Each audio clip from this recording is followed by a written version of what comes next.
And let's go to YouTube Live and see if anybody happens to be there. Other than me. Other than you and me. Okay. Well, So, no one really Mike, knows about it, does it? Have you pushed the live button yet? I have. Let me mute that, and we don't hear ourselves. You said you have? Pushed what button? The live button yet? Yes. Okay. Just. All right, well, anyway, if I turn off my video partway through, it's because I really had a nasty fall the other day, and my lower back and hip is all jacked up. So if I keep leaning at weird angles and getting up and stuff, I may just turn it off. But we'll see. Okay. Was that motorbike related? No, it was not. That would be too cool. This is not that good of a story. This is just fucking glare ice on my driveway related. Oh yeah, a stupidity story or a clumsy story. No, just ice. Not even that good. Not as cool as a motorbike story. Well, hello everyone. Welcome to. Although I do have one for you. I'll put it in when we do our roundtable. Okay, which will be in a second. I've made a few notes as things fall off my desk. I've made a few little notes to get us started. You're welcome to the first live news of 2019. Make sure you join us next month. It will be our 10th anniversary, so it'd be good to get a few people in there. And last month, we asked for people to send in clips of them saying, how the hell have you got to 10 years? Or, well done for getting to 10 years. I've not received any yet. Come on, people. Don't be lazy and think everyone else will do it. Just do it. Send us a clip, and we'll put it in the show. So what's been happening since the last show? Well, on Christmas Eve, the forums decided to dick up, and I couldn't get in there, and nobody could. I got a few messages about that, so I just shut them for a couple of days, got Christmas out of the way, and then a couple of days after Christmas fixed it. Basically what had happened, the server had upgraded to PHP 7, and our version of vBulletin did not like that at all, so I had to upgrade all the forums. What else have I watched? I watched Stan and Ollie. I went to the cinema to watch that. Any of you seen it yet? What was that? No. Stan and Ollie, the Laurel and Hardy film. Oh, I just saw the trailer for that the other day, but I have not seen it. Yeah, it's good. I mean, I'm into that kind of stuff anyway. If you go in expecting a slapstick Laurel and Hardy film, forget it. It's about their later years in the 50s, early 50s when they toured Europe. So it does have a brief sort of moment where they do the famous dance outside the saloon, but most of it is them touring Europe and their relationship rather than slapstick stuff. Although they do go through some of their routines in a live show. It's definitely worth watching. I think the two characters really capture the Laurel and Hardy really well. Yeah, who are the actors again? Because I heard the names and it kind of made sense. Yeah, Steve Coogan, the British actor, plays Stan Laurel, and John C. Reilly plays Oliver Hardy. Yeah. Yeah. That's right. Yeah, it did kind of make sense, the casting. Last movie I saw was Bohemian Rhapsody. It was excellent. Recommend it to everybody if you haven't seen it. But yeah, I think I'll probably see this one too. Yeah. Yeah, Bohemian Rhapsody was good. I wanted to give a shout out to one of our biggest donors who chipped in again. I think it was last month, just after we did the show. So we got a decent donation. They are anonymous, but he knows who he is. So thank you very much for that. I'll give you a clue. We're not allowed to say his last name ever. So, Revival is coming up. We've discussed it on the show, and the possibility of Sparkle and Scott coming over for it. If you are going, get a hotel booked quickly. The hotel next to the venue is already sold out, so we have booked... What's the dates on that again? That is... from memory, the 16th of June. I could go and check it accurately in my calendar. And they're selling out already? Fuck me. The hotel is. There must be some other event on as well that weekend. It's very unusual to sell out so soon. The 15th and 16th of June. So we've ended up in a Prem in the centre of Walsall rather than right at the side of the venue. So we'll drink drive back at night. It's fine. So we have booked a hotel for that. What else? Something else I watched. Well, it'll come up in news, actually. We can discuss it then rather than at the top here. I've gone back to playing a few games. I've been quite lax on the old gameplay in the last few months as I've been finishing the book, and all my kind of spare time has been spent doing that. So I've gone back to some games. I played some Tetris Plus on the PS1. Completed half of that in an evening. I've never played it before, Tetris Plus. It's pretty good. It's only on a couple of platforms, PS1, Saturn, I think Game Boy. You have a guy walking around the top of your pile of pieces at the bottom, and you've got to clear a 2-space wide gap at the bottom for him to reach the exit. So, interesting little puzzle addition to a normal Tetris game. So, I've been enjoying that.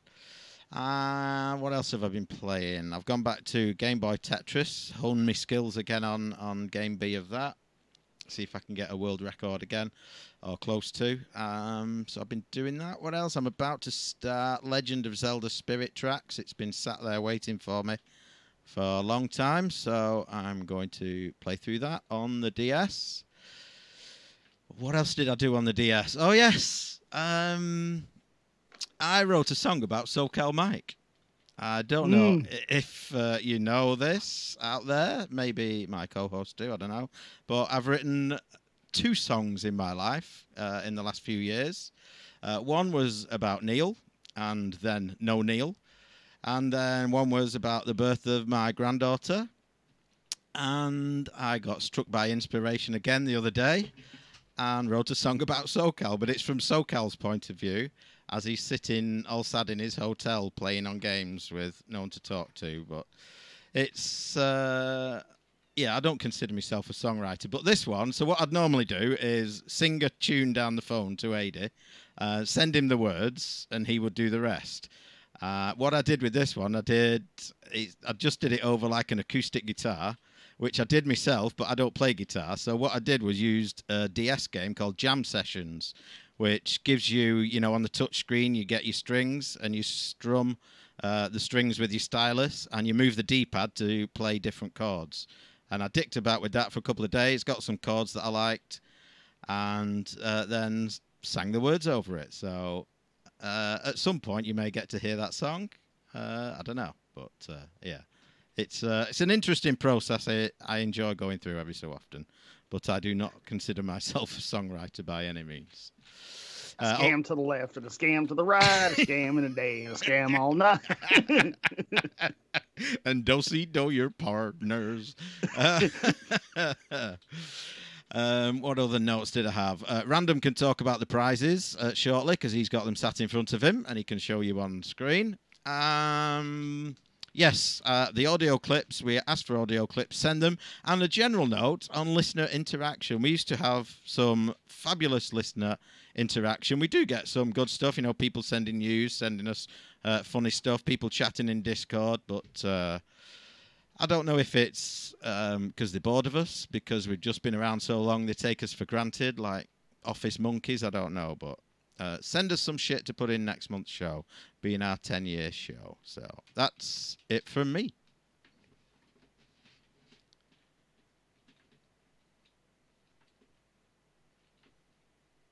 So one of you can do it next. I was thinking, yeah, don't everyone talk at once. What have I been doing? I've not been up to that much, I don't think, somehow. I got Skype just improved my experience, I'm sorry. It did. I saw you drop off in return. What was it? I can't remember what it was that caused me to do this, but I got all inspired to make some games again. And so I was like, right, I'm going to sit down and I'm going to try and spend a couple of evenings a week thinking about prototypes, getting a prototype going for a dogging game, and see if I can sort of kickstart some stuff and have some fun. And that lasted all of like one evening session. And then since then, I don't seem to have been able to have been in the right place in the evenings to bother with it. Weekends have been far too busy, but I finished off my Zelda Ocarina of Time playthrough. Kind of confirmed to myself that, yeah, it's not really the be-all. I don't personally anyway think it's the be-all and end-all of gaming that some will make it out to be. A lot of the dungeon design was very good, especially for a first attempt in 3D. But there's so many sort of problems with sort of combat and camera and controls, and just, yeah, sort of a bit of a feeling of emptiness and sparseness in the world. But yeah, it's decent enough. You know, it's definitely high up there. It's better than Twilight Princess, things like that. So yeah. The thing about Ocarina that got me was I do a lot of gaming, like where I play a game, like say Zelda. I'll play it mobile when I'm going someplace. So it might be a month, maybe 2 months in between sessions of playing, right? It's one thing to pick up what dungeon you were in or kind of get a feel for the world again. It's another thing to have to go back and relearn all those songs. Because if you forget those sequences, right, it's a huge pain in the ass. So that was the part that bugged me. Well, I had to constantly keep going. I mean, there was a couple I'd remember that I was using frequently, but most of them I'd just have to go through to the menu page with the song and like look at the note chart and then play it. But in terms of coming back to it, that's definitely reminded me of something else where some of it just seems really hard to necessarily to know where to go next, what to do, and how to sort of trigger the next bit. It's not always terribly sort of easy, and like, you know, they've got the thing where you can call Sora or even talk to Navi if you don't want to talk to her by calling her song on the ocarina. And she's supposed to give you advice like, you know, ringing the old man and things like that. And was that the GBA one where you used the phone to do it? But then in the NES you had the beak that you'd put in the wall or whatever and talk to the owl. But yeah, usually when you talk, like, especially at a certain point, you start talking to them and they just go, "Oh, keep pushing forward, like Dave, you know, just don't stop trying," or something. Or it's just, yeah, some like, "Oh, have you talked to someone in the past who might be a sage?" And so, but not like any kind of, but you go into the past and yeah, and there's not really anything, and you can sort of have to just go, right, well, I know where lots of people are, I'm just going to wander around and it's expecting me to talk to them all, which didn't seem so bad in a smaller, sort of closer, more dense 2D Zelda, but in that where it seemed like there was a lot of running around emptiness between getting to people and things, it just seemed a bit not sort of ideal for sort of pulling you through the game. I didn't use the horse for most of it, running around. I'd just run. A lot of people go everywhere on the horse. I didn't bother most of the time. I didn't even bother use the horse at all. I never got it. Never figured out how to actually get the fucker to be rideable. Like, well, outside of when you're in the adult Link world and you go to the ranch and the new guy's running it, and he's a dick. And yeah, he just goes, "Oh, give me 10 rupees and you can jump over these the horse fences and get some rupees back." And I did that and thought, well, does this mean I have to like run at the outside fence really fast and then he'll jump over it or what? But never really figured it out. Never really could be asked, and just seemed to be coping without it. Easy enough.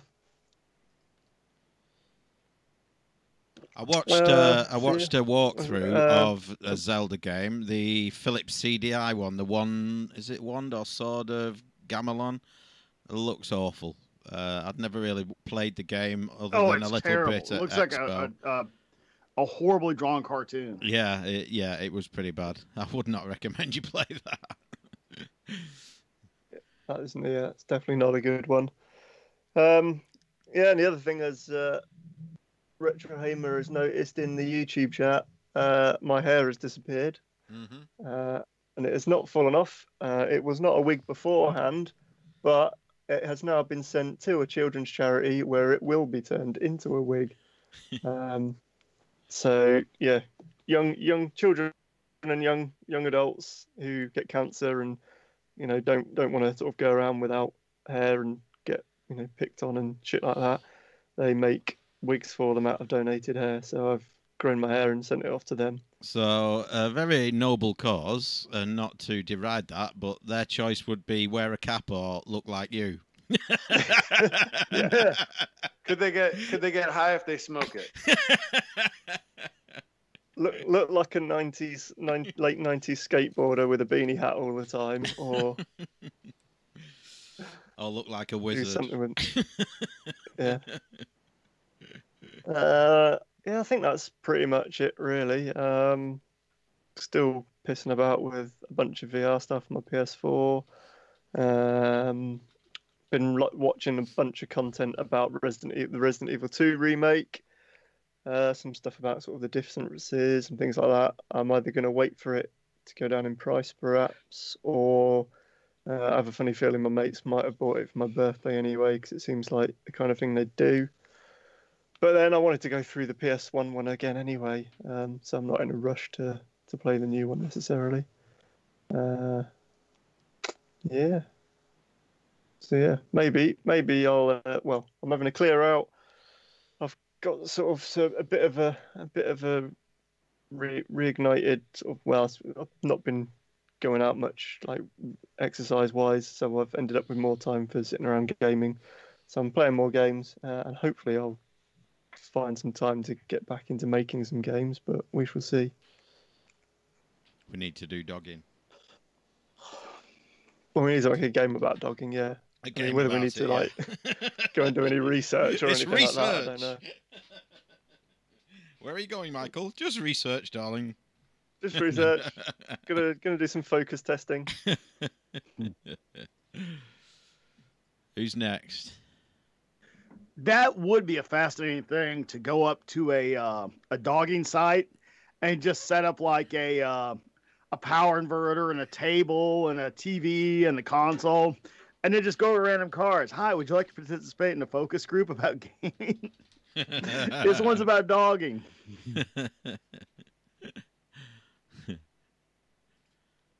Well, I guess I'll go since I was already talking there. Yeah, so with the total shit show disaster that was Fallout 76, completely failing to deliver on anything usable as a game. My plans were kind of out at that point because that was the only thing on the radar that I really wanted to play or really thought about. So I decided, well, I better find something, and still really enjoying the PS4, about a year in now. And so I went ahead and looked at what maybe I had kind of missed or what had been, reintroduced or updated, like The Last of Us, something like that. And it occurred to me, I never did BioShock. And let's see how they translated it, with the new BioShock collection. So I picked that up. I beat 1 and 2 fairly quickly. They weren't tremendously hard. They were pretty good games. I enjoyed the world. I enjoyed the premise. The aesthetic was interesting, for sure. So that was good. And then BioShock Infinite, the third in series, was just it was mediocre. It was basically BioShock 1 in the sky with a anti-American theme. And I just really didn't like it. I thought it was a kind of a big piece of crap, and not too impressed. Number 1 and 2, thought they were great. So I figured that would keep me busy until some of the new upcoming releases that will be coming out this year were debuted, and it did not. I went through those games pretty quick. So I picked up one that it's interesting. It's not, you can tell it's not a AAA title, but it's a solid game. It's called Metro, and it's based on a book written by a Russian. And it is uniquely Russian. It's really interesting to see their perspective on gaming and the world and all that. And the basic premise is the nukes go off, right? There's a war. And, several tens of thousands of people wind up in the metro tunnels underneath Moscow, and they're surviving down there. And, of course, the radiation starts to generate all sorts of creatures and mutants and stuff like that. Pretty interesting. The storyline's decent. There's a lot to do. It's not like I said, it's not a super AAA title, but it's definitely kind of a good title. I'm enjoying it. So I'm probably maybe a quarter of the way through it. Just started it, earlier in the week, and it's been pretty damn good. So there was that. And then Friday, I did a big old party here at the house. For the last 2.5 years, we've been working with a French aerospace company that designed and produced our new satellite. And we had over 2.5 years, we launched 77 satellites and completely revamped the space side of our system. So that has come to a close. We just did our last launch, first of the year. And some of the people that I've been working with the last 2.5 years, well, actually 3.5 years, because we did a period before we started launching. Many of them lived here or have, still live here. They had a team of, people that were brought over to live here while we worked. And then for each launch, they brought over a temporary team of people that we worked with. And we've gotten, a lot of us have gotten to be very, very good friends, extremely close friends. And so I wanted to do something like a, farewell, conclusion of program party. So instead of doing some lame thing where we would go to, Bar Louie and, blend in with everybody else, I said, well, let's do it at my house. And pretty much all of them have been to my house, and many of them been to a party there. So they were completely on board with the idea. So we, fired up all the games and turned everything on, and everybody came over, and it was a pretty damn good time.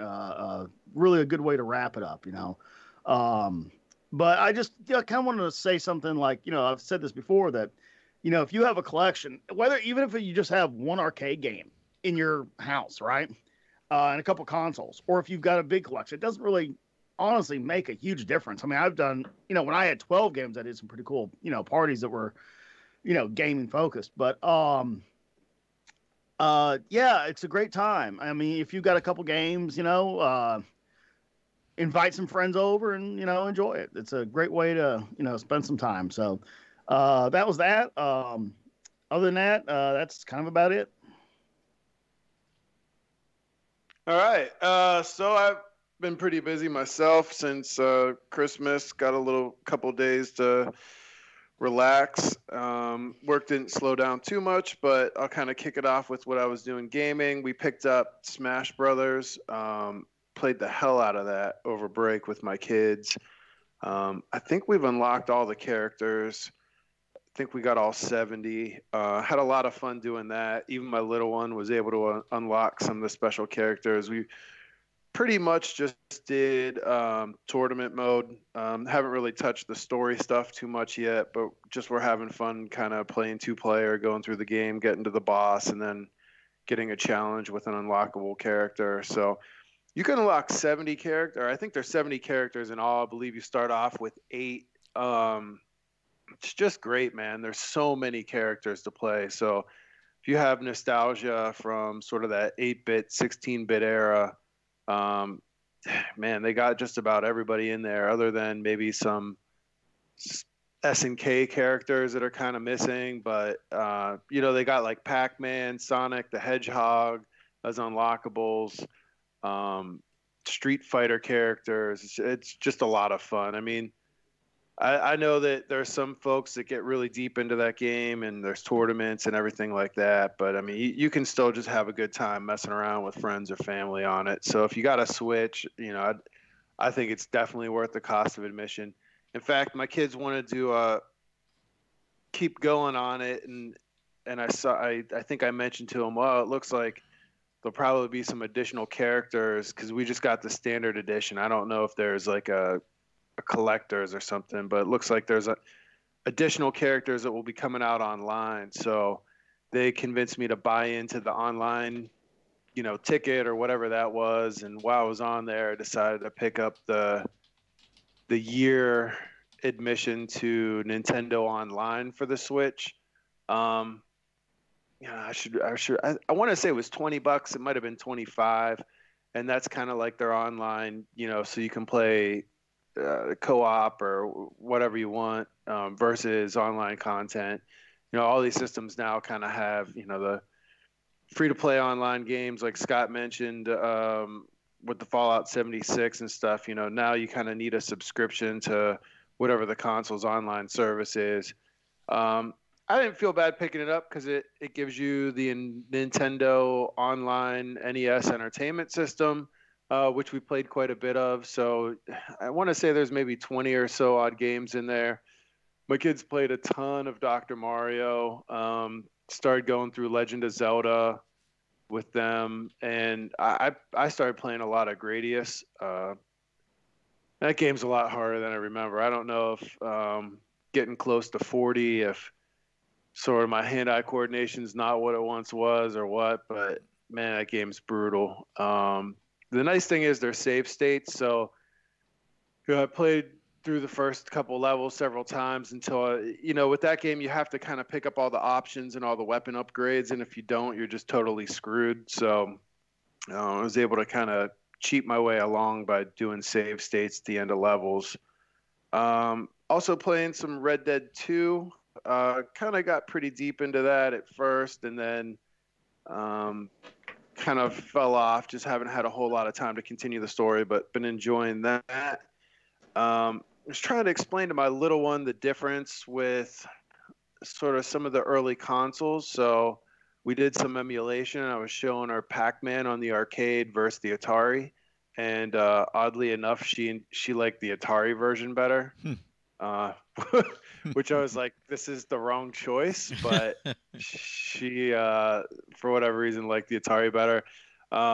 Had people over during the holidays, did some King of Fighters 2003 tournament in the basement. As far as movies go, I was really looking forward to catching Halloween, kind of missed it in the theaters. So Tracy and I watched that last weekend, and I have to say that movie is fucking terrible. I'm a big horror movie junkie. The movie was rated very highly. It was one of the higher rated horror movies that I can really remember, with the exception of maybe Get Out. And it's just a piece of shit. Like, the premise is terrible. I mean, it starts off kind of interesting. Jamie Lee Curtis is just bizarre. I never really liked her much. I would not recommend this movie. I don't even know if it's, maybe at a red box if you're kind of out of shit to do, but otherwise I wouldn't even pay to rent it. Like, I'd wait for it to be on Netflix or one of those where it's just kind of included in the price of admission, because it is not good. Did you guys see Halloween? I saw it. I went to the theatre to watch it. It is all right, but the best Halloween films are behind us. I think it's worth a watch. I probably wouldn't go to the theatre and watch it again, but I'd definitely watch it again. I don't think it was, because it's kind of a reboot, if you like, which H2O was, but I think H2O was a better film than this. Yeah, it was bad. Saw Incredibles 2. We had rented that. I thought that was a pretty good movie. For whatever reason, I felt like it was lacking a little bit of the charm of the original. But overall, I enjoyed it. TV, been watching Vikings. Series finale is this week, so kind of looking forward to that. I started off watching Vikings quite a bit when it first came out, first 2 seasons, and then it kind of fell off my radar. I went back and kind of binge watched it a bit, and have kind of picked up the last 2 seasons and just kind of enjoyed how they shifted that storyline quite a bit. And then I just binge watched this past week The Punisher on Netflix. Have you guys seen that? No. If you're a fan of the Marvel stuff, this is definitely one of my favorites. I think the shows are a bit more interesting than some of the movies. It's really gritty, really gory, almost to comic book level of ridiculous. I think they try to play it as more of a straight character because he doesn't have powers or anything. But I mean, the guy just gets the shit kicked out of him like all the time. He's shooting people in the face. The twist and everything really isn't all that interesting, and maybe it drags on a little bit longer than it should. But overall, I really enjoyed it. Kind of sad to see that they've canceled the other Netflix Marvel properties. Daredevil kind of being a surprise. I thought that was pretty popular. So I'm sure they'll probably cancel Punisher as well. But I know Disney's launching their own service, so maybe, that has something to do with it. But all in all, I mean, I think all those Netflix, Marvel property TV shows are pretty good. I've been reading Fire and Ice, which is sort of a prequel to Game of Thrones. Traveled to Phoenix earlier in the month, got to visit the Uber office where they're formerly making the autonomous vehicle that drove and killed somebody in Tempe, Arizona. So they've started moving those pieces up into Toronto because you can't really stop progress. There will be robot vehicles soon enough. I was kind of thinking maybe I'd run into Mike Kennedy out in Phoenix, but no dice. We went to a food commissary. My company was getting some different sandwiches and stuff made in different food commissaries, and we've since moved on to FDA, USDA certified facilities. And I guess this gentleman had a commissary that used to service us back in the day, so we went and visited, to see if his facility would be capable of servicing our needs. And while we were out there, this guy made this huge spread of food. And one of our presidents and I share the same first name. So I think the gentleman thought that I was this other guy. And he was trying to impress me with all this food he was making. So he kept giving me like sausages and meatballs and all this meat and shit. And I told him I don't really eat bread. And I ate like, I don't know, maybe 5 pounds of different lunch meats and shit with this guy. And immediately got explosive diarrhea and was blowing my ass out in a makeshift bathroom in the back of this food commissary. And I'm sure the group of a dozen people I was with heard me just blowing my ass.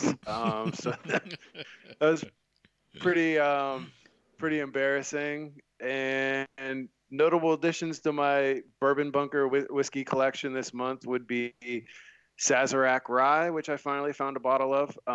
Not the most expensive stuff, but for whatever reason, really hard to kind of find in the Carolinas.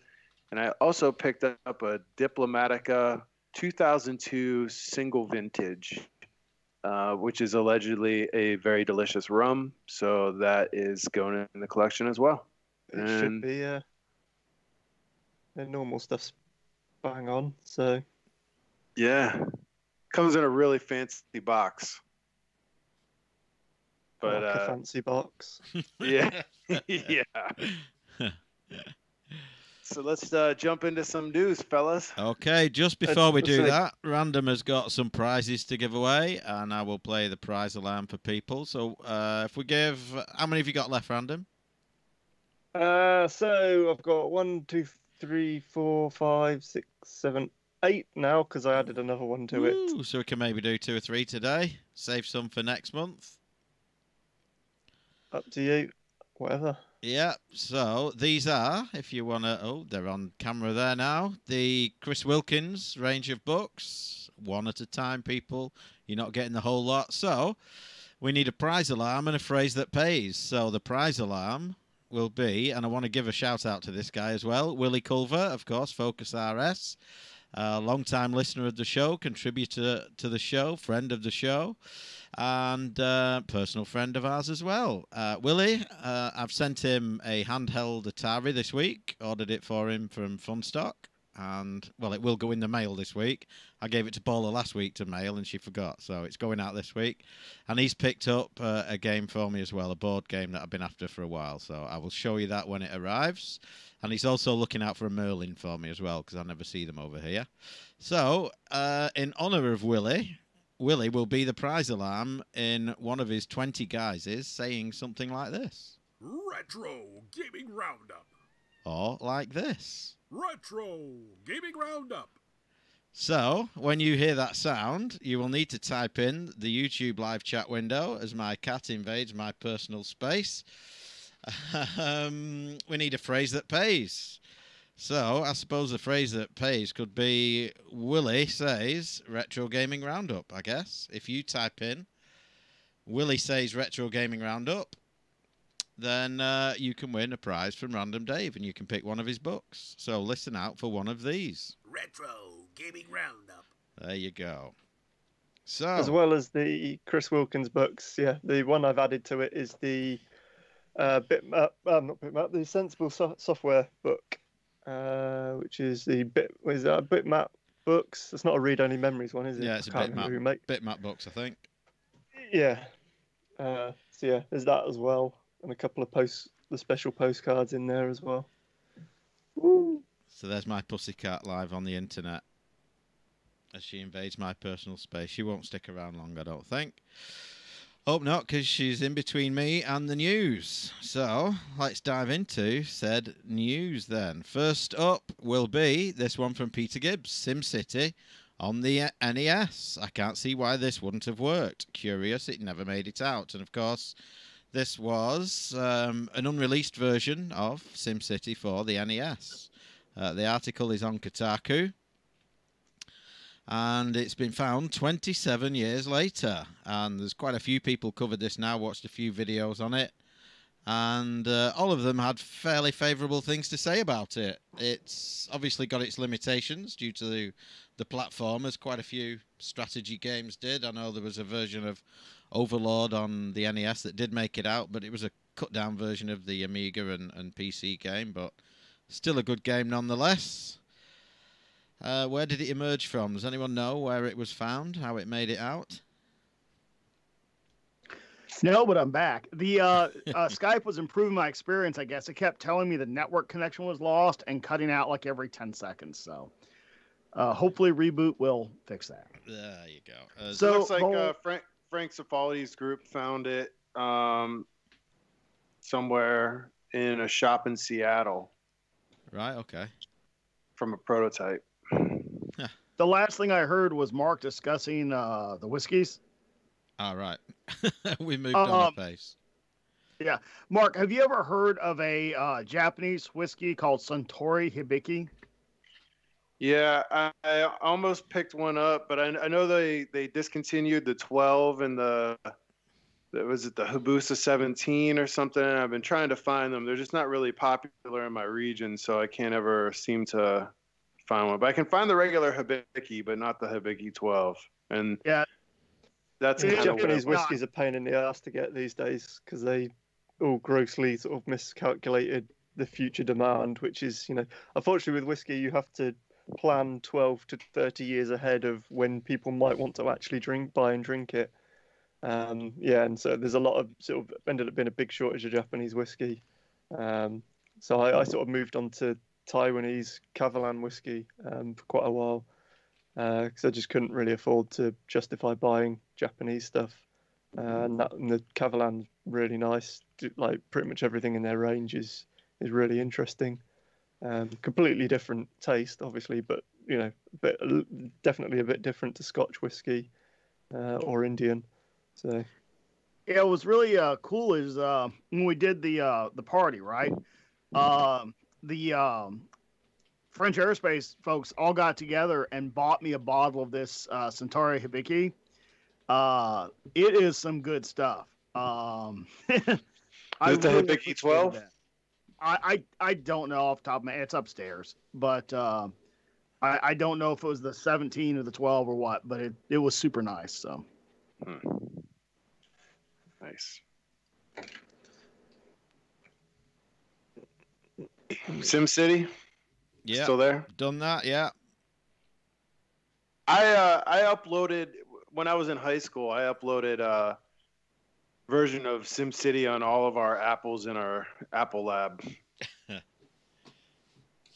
It's a good game. I think it's a game of its time. I've not played it in years, but I played the hell out of it when it was current. Yeah, I played it. I took it to the desert with me. I think on the first deployment, and I had a black and white or green screen LCD laptop, 8088 with 640K memory. Excuse me, and a 10 megabyte hard drive, and SimCity installed on it and ran great, and I had a great time playing it. I played the SNES one a hell of a lot, which I guess came more out of the NES development. It's got a lot of the similar things like the Bowser enemy disaster and things like that. Lots and lots of sort of Nintendo polish on top of that one, which I think's on the SNES Mini Classic as well, or did it not end up on it? Can't remember, but that's yeah, really good version of SimCity. Obviously, the PC one, I did end up playing that a fair bit, but not as much as say like SimCity 2000 and SimCity 3000 on the PC. This next one here is from Chris Leithko. Potato testing competitive Space Invaders pinball. Let's see. Looks pretty interesting. Hoping this game makes it out of Japan, from Chris. So on the link, this does look interesting. Basically, what they've created here is the article goes on to say something that's never done quite well in Japan, which is 1, pinball, and 2, not full-size pinball games. It's like a double table. So there's, back to back. It is a short table. It looks pretty interesting. Have you guys have any details on this? Well, this has been done before. I forget the title, but there was a double-headed pinball before. Mm-hmm. It's a novelty, It's a novelty. It's all in execution, right? Is it good-looking enough to bring some people over for a couple plays, or is it interesting enough to be a phenomenon? Well, only the market can decide. Yeah, I mean, I'm watching some gameplay of it, and there's not a whole lot going on there. There's some spinners, and it kind of looks like it shoots a lot of balls at you. Pinball's a weird thing. I mean, people will line up kind of for anything, and especially if there's some tournament money behind it. So I think it has the potential, but it just doesn't look like a really deep game. So I'm not sure if it'll resonate well with the pinball crowd. It's not so much a pinball machine, is it? I mean, there's nothing really to. You've got flippers, and you're basically shooting balls over a pretty sparse play field. So it's a two-player game rather than pinball. You're playing against the machine kind of thing. It's just kind of like it's like air hockey with a different control. Pretty much, yeah, pretty much. I'm not sure if there's a crossover between the two personally, but like Scott says, the market will decide. Got one here from Peter Gibbs, and it says Atari is suing Target. Modern Atari is making the most of their IP again, though in a different way this time. I can't blame them on this one. It looks pretty blatant. So it looks like they introduced a foot pong, but the story doesn't load, unfortunately. Let's see if I can try this and actually get it all. Sparkle, I'd adjust your microphone if I were you. You're breathing over it. He's just getting horny. Yeah, he's getting excited. Yeah, I saw that awesome Target game when I was like, woo. Woo! Got to rub one on. So it's hard to explain. It's more or less. I don't know if it's. Oh, I guess it's in the store. It's projected, maybe. So basically, you've got a projection of Pong. Yeah, it's a projector, obviously. It's projecting Pong onto the floor of the store, and you use your foot to drag the controller left and right to bounce the ball. Now, the thing is, variants of Pong have been introduced for decades now. Oh, yeah, they finally show it. Yep, it's got a series of cameras and then a projector in the roof. There have been Pong variant games in hardware, software, and, for 40 years now. I think the cat's out of the bag, and Pong clones are mainstream now. Yeah, I mean, it feels like a little bit of a money grab here. While it does look pretty similar, I think the game. Of course, it's Pong. Yeah, it doesn't look a whole lot of fun to play. I mean, it shows a guy kind of waving his foot around. This is like one of the worst ways I could possibly think of playing Pong. I get it. Maybe if you didn't have arms or something, Yeah, imagine if someone made a game you play with your foot and put it in our booth, let's say. Yeah, I mean, I could think of like other things I'd rather whip out and play Pong with other than my foot, and just have better control over it. It looks stupid. Every time Atari does something like this, they just kind of piss off the hardcore fans. So, if anything, I think it's going to hurt Atari Pong console sales. No, or arcade machine sales.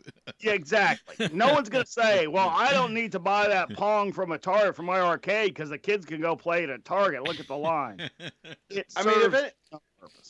If anything, they would be smart to call up Target and say, you know what, we want you to put these projectors everywhere and put Pong by Atari and put our logo on it and direct them to the back of the store to buy more of our shit and use it as a free advertising vehicle versus trying to sue them for a couple bucks. That would be smart. Yeah, but the Atari of today would be a van outside the back of the store selling it off the back. You want a Pong machine? Here you go. You want a hat with speakers? I buy speakers too.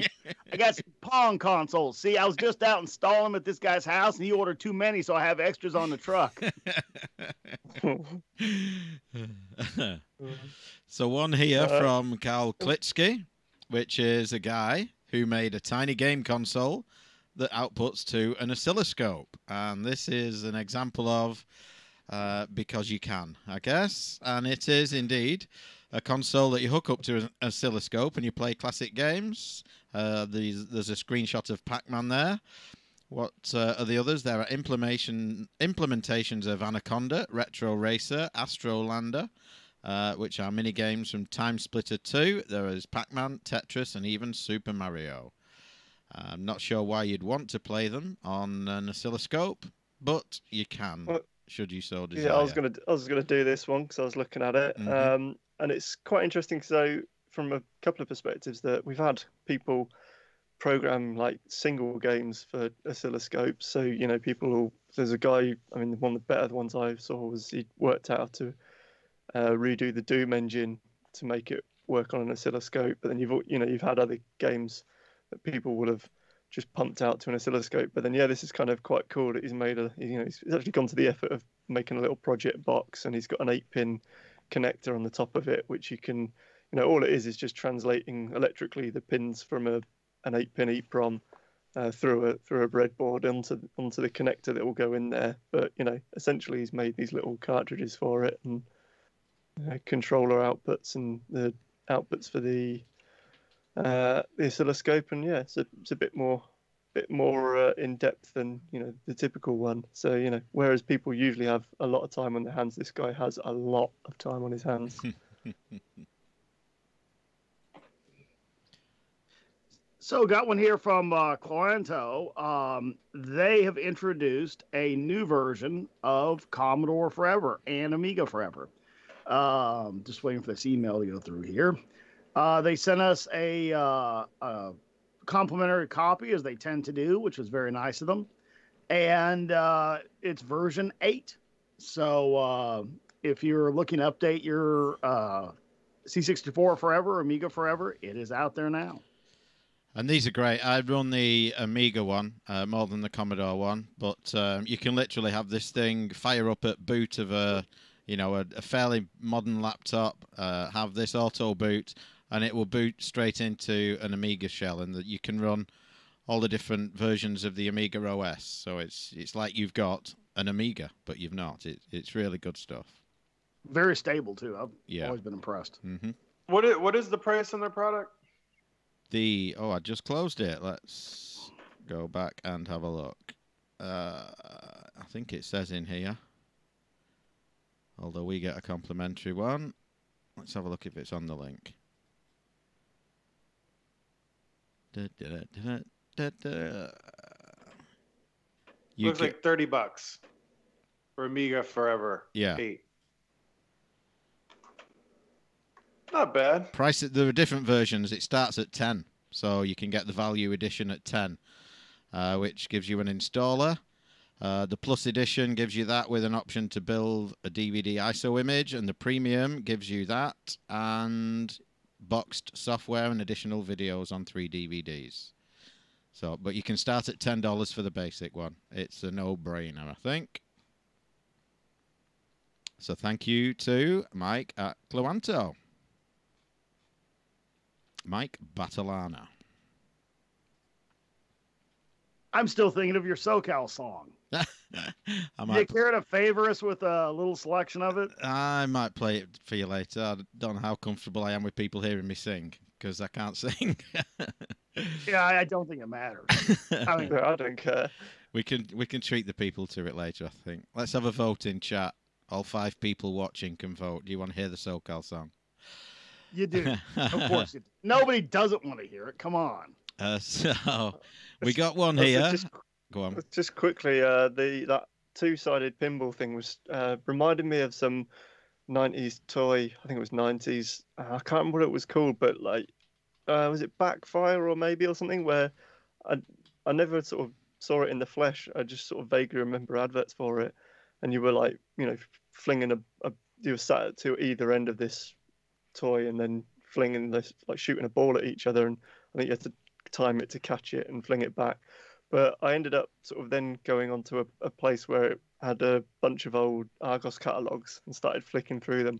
And I've got to this page with LCD games and like little toy tabletop pinball games, and it's kind of worrying that there's 15 to 18 products on this page. Probably 75% of them I've owned at some point. It's just like, all these weird random handheld games, that LCD games that, completely forgotten about until now. Mental. Anyway. So we got a fairly lengthy one here from Peter Gibbs. So just to acknowledge Peter, we've got it, but it's to do with our retro discussion. So I think we're probably better addressing it there. But it's we asked for some of your thoughts on, what titles, what platforms, we should now consider retro. So we'll probably address that during that discussion. But thank you, Peter, for that. Anyone else who's got any input on that upcoming discussion, let us know. The usual email, news@retrogamingroundup.com. And I'll move on to this one again from Carl Klitsky. Did you ever pick up your Game Boy and think, this would make a great wireless controller? Well, no, I didn't, but someone did, and they made something about it. The Game Boy cartridge will turn your Game Boy into a wireless controller for other systems. And indeed it does. It's a PCB, fits in a Game Boy cartridge shell, obviously, and you slot it into your Game Boy. And there's lots of wizardry in the cartridge. On the video here, they've got it plugged into a GBA. And it connects up to a laptop that's running emulation. And you can use it as a wireless controller. Again, not sure why you would do that. But I guess it's kind of cool that someone's done that. I think I'm more impressed that it's got that it's got the power to run it. I'm guessing it would eat through your batteries reasonably quickly. Well, that's like nowadays, like modern, low power, modern Bluetooth and chip RF probably, chips. Minimal battery consumption. Okay.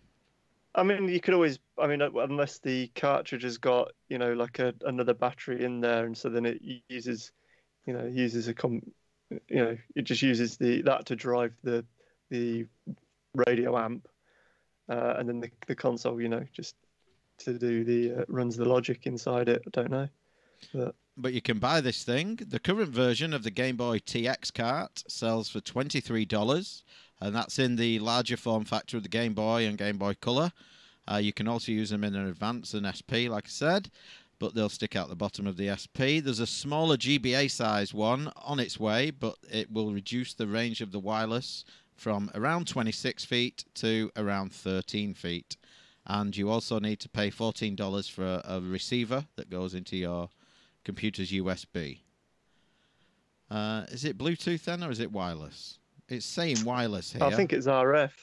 Right. Yeah, because when I was looking at it when I sent it in as well, fairly sure it was just an RF 2.4 gigahertz type job.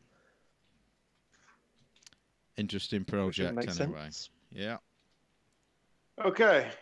Next one came in from. Hold on. Glenn Minette. So this is an announcement of a new Stern Pinball for all the pinball fans. And this is one that gets me kind of excited. This is the Munsters. Not so much a fan of the show. I used to kind of watch it a little bit growing up. My parents were coffee zombies, so they set my alarm as a little kid, and I had to like wake up and bring them coffee, the coffee slave, and get the paper and slosh burning coffee over my hands every day. And we had like a little black and white TV in the kitchen.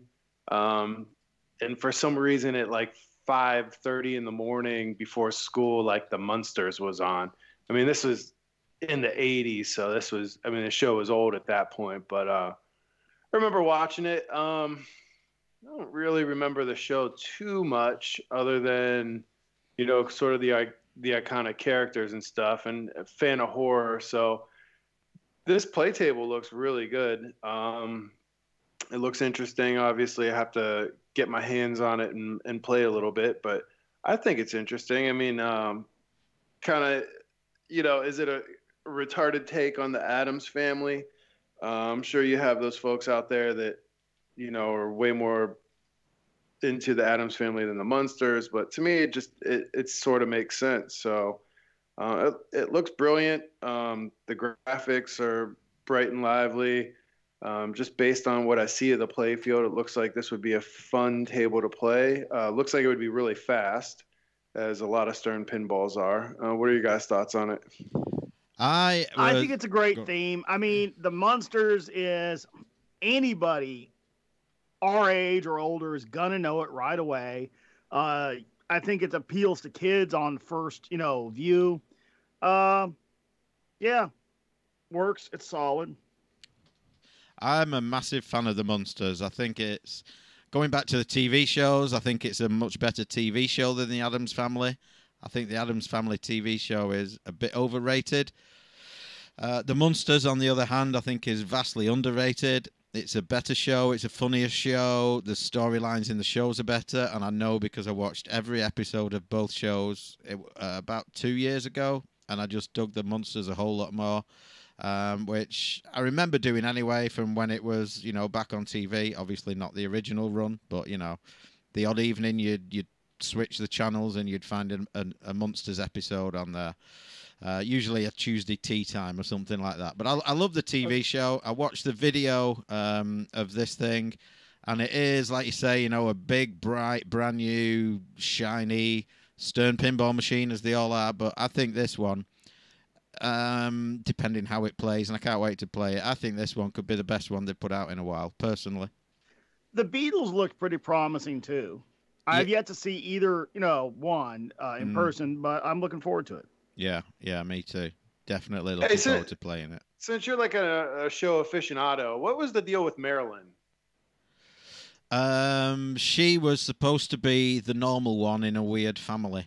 Because, like, the first episode, it starts off right at the top of the show. Like, she goes out on a date and the guy brings her back in the car. And she, before they go in, makes apologies for her family. So she's like the normal one in a weird family. But it's always put the other way by the family.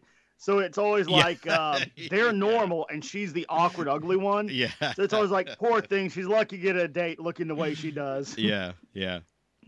I like that they made the back screen black and white.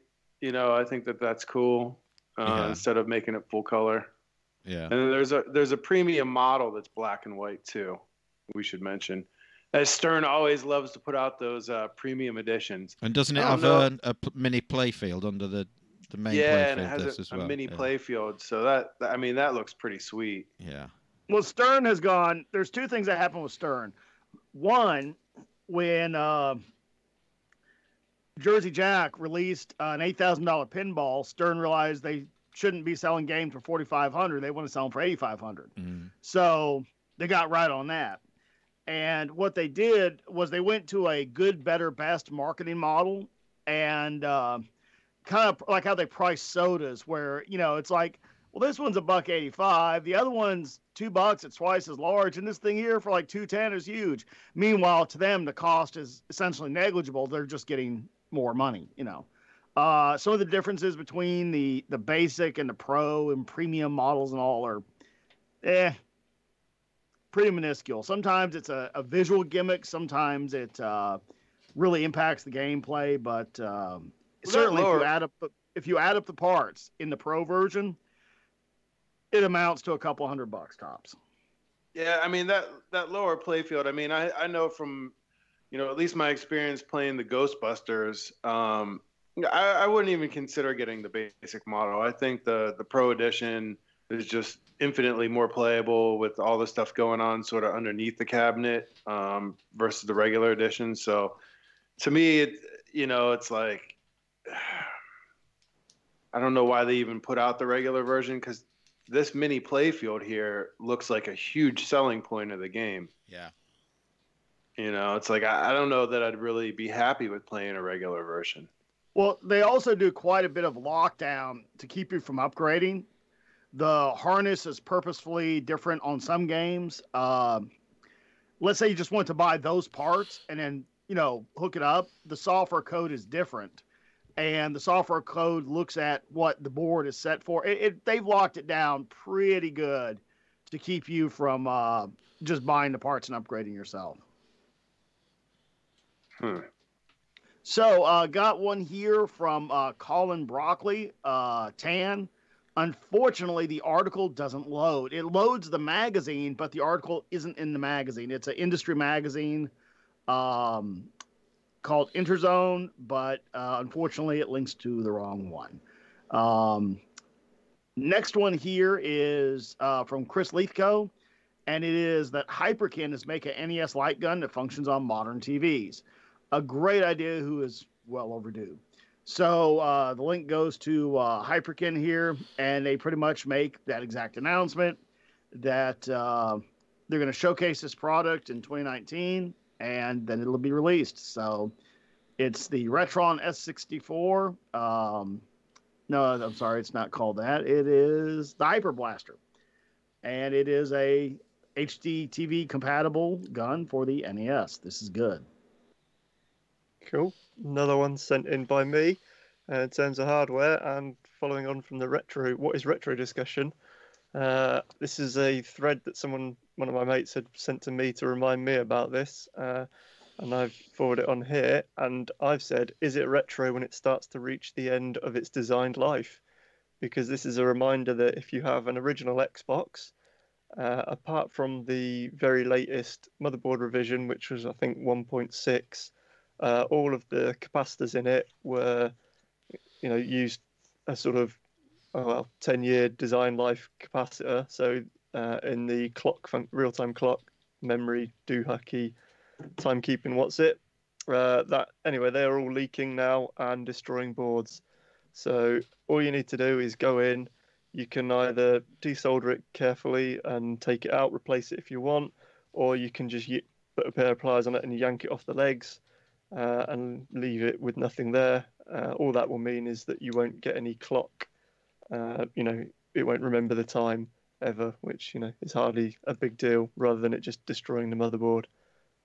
Just a reminder that now that they're 2002-ish, 15, 16 years or something. Mm-hmm. Is there a good way to check which model I have without opening it up? I think if you follow the link on the notes, I think there was if you go into the dashboard and look at the hardware info, there's a kernel revision number, and I think that tells you which kernel it's running depends on which motherboard it is. Yeah. So you can kind of devise it from that. So this one got me thinking, and I've been catching up on YouTube videos from Retro Man Cave, and he's been buying, he's been sent a few old computers, and he's been buying some Japanese, like Laserdisc players and things like that. And the first thing he does is, strip out the boards and remove the capacitors that have leaked all over the place. So I don't know if there's a quick answer, Scott, or if this is something you can do in the hardware flashback, but what's the deal with capacitors? Why did we use them? Who are these components? Yeah, well, yeah. Why did we use them so often when we knew they would leak? And is there a modern equivalent that doesn't leak that we're putting in electronics now, or is it still going to be an issue on something we buy today in 15 years' time? It already is. I would say somewhere around, I'm just throwing a ballpark figure, 75% of the flat, HD TVs, modern TVs that you see sitting by the side of the road are failed due to a couple dollars of capacitors. So capacitance is essential to electronics. It's used in many things.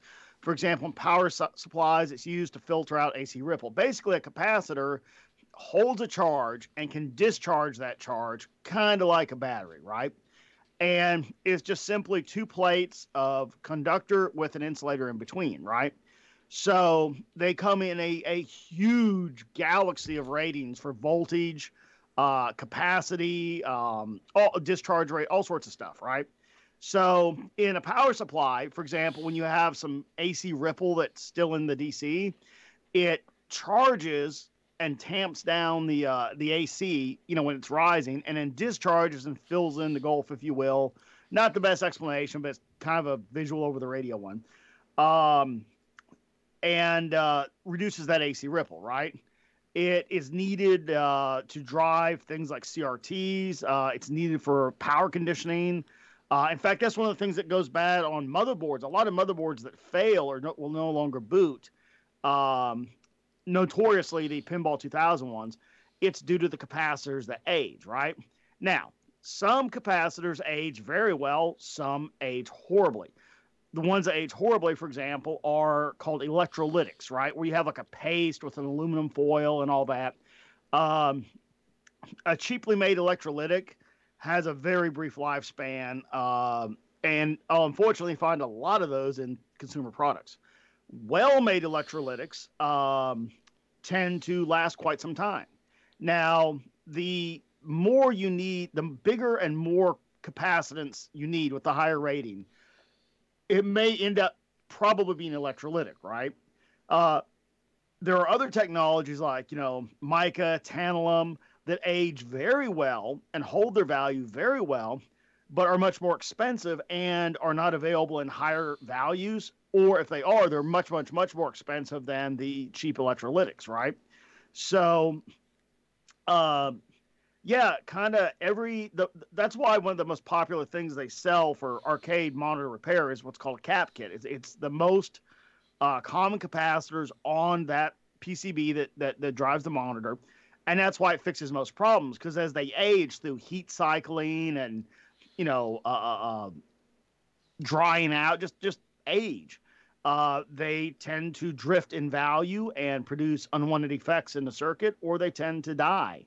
So if you have a monitor that's doing something funky, there's a good chance because, the transistors, yes, they can fail. Everything can fail, but the capacitor is the thing with the lifespan on it. And so for $9, you can get all the capacitors and replace them, right? Some brands are better than others, so to sort of wrap up the whole thing. Yeah, capacitors are still used in electronics. There's always that battle of do you use expensive, high quality Samsung ones or do you use a cheaper one? Are you trying to get that 4K HD TV on a shelf for $299 or is it going to be $399? That kind of stuff. So, they'll be with us for a long time. We use them because we have to. When you have a circuit that requires capacitance, filtration, power conditioning, whatever, you got to use capacitors. You can use the best ones out there, but they do have a lifespan. Mm-hmm. A succinct answer. So, Retro Gaming Roundup. The UK video games market is now 80% digital, according to gamesindustry.biz. I will link the article, but it pretty much does what it says on the tin. I don't know if I'm surprised by that number. I would expect. I thought maybe 70-30. I thought it was high, you know, with Steam especially, and the Switch, and you know, 3DS for a few years now, pushing stuff on its eShop. But I think that's still quite a high number, higher than I expected. What do you think? It's probably a bit higher than I thought, than I imagined it might be. But then thinking about, at least in sort of Sheffield, Rotherham, Barnsley sort of area, quite, you know, fairly wide but not too massively wide area. In terms of everyone who had really shit internet, who really didn't want to download a 50 gigabyte modern game, I think now, like, you know, even those shit areas are starting to get fairly decent fiber to the cabinet and things, and that's all actually getting sorted out. So it's become a lot more of a realistic possibility. I think a lot of people are then also perhaps, well, I suppose it's not. I mean, there's no high street shops hardly for gaming anymore. But then I don't know whether anyone cares, because you just buy it on Amazon or Shop.2 or whatever, and it's with you the next day anyway. So, you know, it's going to take you just as long. You know, it's still going to take you a few hours to download it. So there's no, you know, it's still not that much slower to get a next day delivery on something, perhaps, if you want to play it. So, I mean, depends then how much, you know, I suppose with the game shops, light game in the UK, you know, if they're dying out, maybe there is less people funding able to do have a second-hand market. So in, you know, the used market that was their backbone of their profits, them screwing up their entire business model by being far too overpriced and everything else, going into administration, the new owners doing exactly the same thing and then being surprised that it happens 2 years later all over again exactly the same, then going into administration, the new owners, you know, seemingly doing the same thing and having to close all the stores. There's less possibility for people now to sell on used games, perhaps. So, you know, it becomes less. There's more and more sales. I mean, like PlayStation Store over Christmas and up to Christmas, and then after Christmas, it wasn't quite the Steam sale level of discount, but it was, you know, it was long periods. So you didn't have to like get there on the right week like you do with Steam a lot of the time, but you had solid 50% to, you know, 70% discounts on a lot of stuff. So at that point, you might as well get it digitally, if you're not really going to be selling it on anyway, to try and recoup some of the money from giving it back to a second-hand shop, you know, which didn't give you that much money anyway. I guess it's all sort of makes sense. It's heading that way. I'm guessing that this list does not comprise computer games.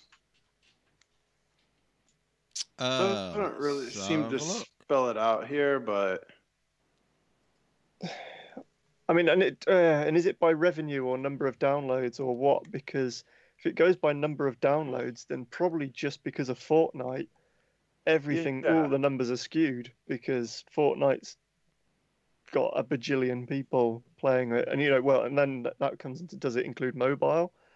Do mobile games count? Because that is the only way to get them is digitally. But if they're counting them, because, you know, it's not just shitty little games. There is, like, again, there's Fortnite, which connects to the main game as well. So it's essentially exactly the same as the full fat console version. You know, that I had to ask one of my millennials what the hell Fortnite is and to explain it, and it sounded about as dumb as I thought it would be. Yeah. It's a game devoid of all content and interest. You just run around. Okay, makes sense. I'm really kind of surprised that Far Cry 5 sold more, like double what Tomb Raider did. I don't think Tomb Raider's Tomb Raider anymore. And then, like, I wonder what week this was, because Super Mario Odyssey, I mean, it seems like almost everybody picked that up for the system. So these figures are based over a year, over last year. But I mean, I think Super Mario Odyssey probably outsold Mario Kart 8 by the end of the year, no? I don't think it would have done, because the 3D Marios have typically sold really badly. Like Galaxy 2, and Mario 3D World all sold really, really badly compared to the new Super Mario Brothers franchise, which is a shame because I thought they were stunning. Well, yeah, I mean, Mario far Galaxy better games than that pile of shit. A wonderful extension. Yeah, it was. Well, I got one here from Mike James. Unless we want to interrupt it with a musical interlude, Mike, do we want to do that now? What I want to do is say we're still waiting for someone to type the phrase that pays. I sneaked the prize alarm in, and for any new joiners, the phrase that pays is Willie says Retro Gaming Roundup, which he did a few minutes ago, and it sounded a little bit like this. Retro Gaming Roundup. So if you type Willie Says Retro Gaming Roundup in the live chat, you will win a prize from Random Dave. So that's what I wanted to say first. Then I wanted to just catch up on a few things. Scott's posted a video on our Facebook of his arcade as it currently is. So I forgot to mention that. Yeah, it's getting a few... So I was set up for the party, right? And I realized, okay, people will be here in about 30 minutes. Oh, shit, I should do that walkthrough I've been meaning to do for like 2.9 years or something. So, I did an updated walkthrough. You did? So go and check that out on Facebook. It's getting a few comments. I wanted to mention the GIF that's there currently is a horrendous waste of beer, but somehow it doesn't really matter. And then I wanted to bring up the story that I mentioned briefly at the top and then said I won't do it now because it will come up in news, but it's something I did this month, as I'm guessing most of you out there listening to this have, and that is watched Bandersnatch on Netflix. Has everyone seen it? Has anyone seen it? That was the next thing I was going to do was Andrew Hannay's mail that he'd sent in about it. He did? I was going to ask you all about it. Me and Amber played through it. Not straight away. I sort of gave it a bit. Everyone was going. Well, everyone on sort of Twitter and thing, and then a lot of my chats seemed to be going sort of getting quite into it and going quite crazy about it. All that cold, delicious beer. Yeah. And we sort of let it cool down a bit. And Amber, she wasn't that bothered. So I was like, all right, I'll play it at some point when I've got a chance. And then she started to see more and more people talk about it on Facebook. So she was like, actually, let's try this out and let's see what it's like. I mean, I certainly enjoyed it. Coming from, I just finished playing not that long ago, Detroit Become Human, which is one of Quantic Dream's games, which are kind of like a modern choose your own adventure-ish point and click adventure type thing. It's all about sort of dialogue choices mostly and things, and your choices will make a difference. Bandersnatch, which was then you're choosing which branch of the video you want it to go down.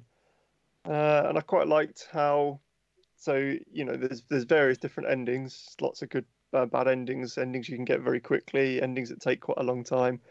But if you do some and then and you die, especially like if there's one quite early where you can fuck it up and end it for yourself, when you think we both looked at each other and were like, shit, we don't have to go through again, do we, and pick everything. But it kind of compresses what you've done up to then in a little summary.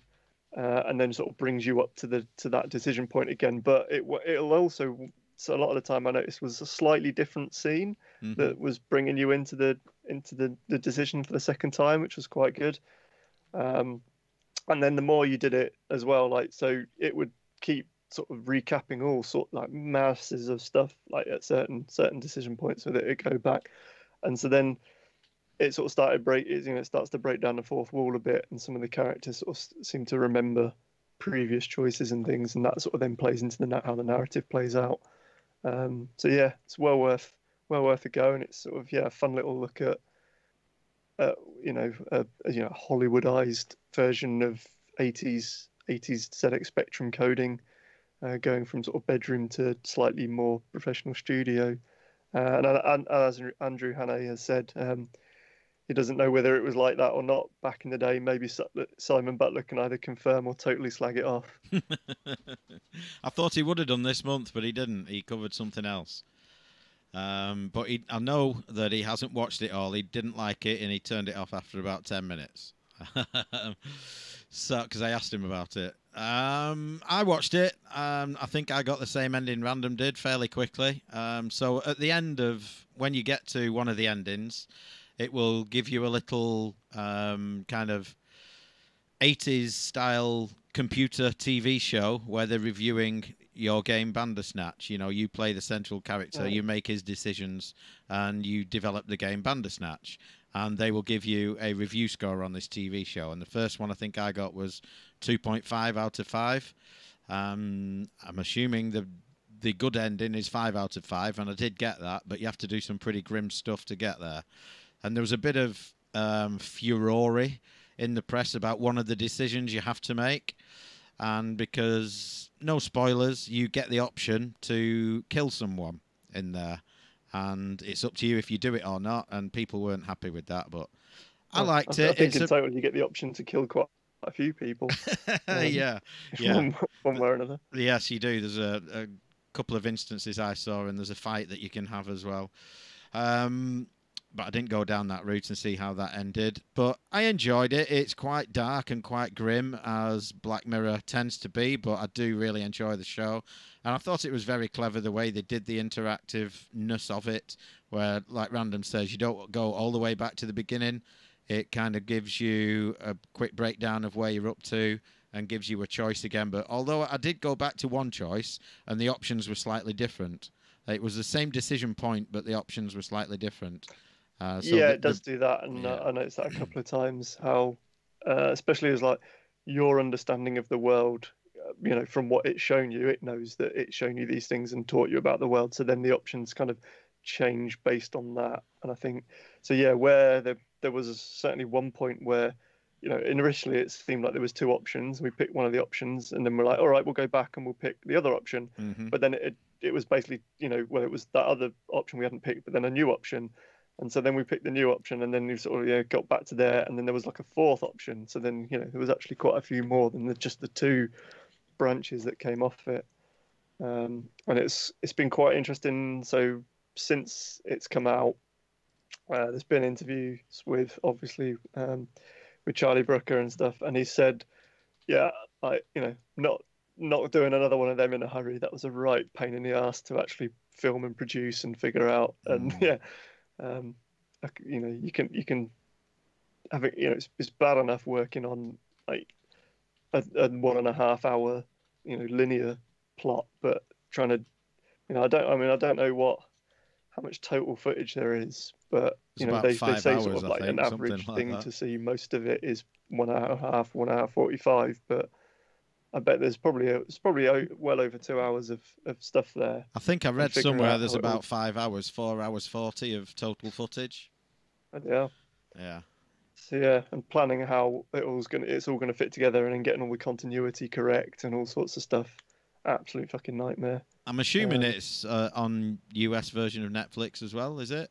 Have you watched it? I think it might. Yeah, I think it is. It is. It's I actually just queued it up to watch it after News and Top 10 while we were talking here. I'll see what I make of it. Mm-hmm. Yeah, I enjoyed it.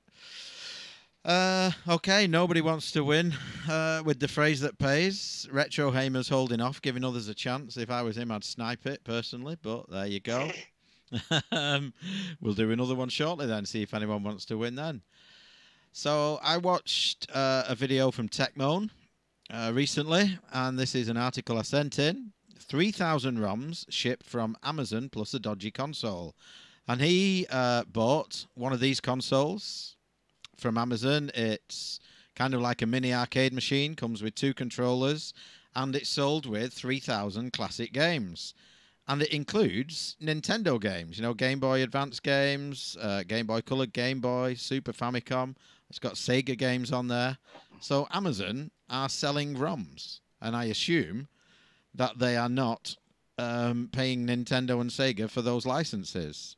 It's shipped from Amazon, So the one he bought in particular is the Anbernic retro game console, handheld game console, 4.3-inch 3000 classic game player TV output portable video game console with 2 PCs, joystick, blue.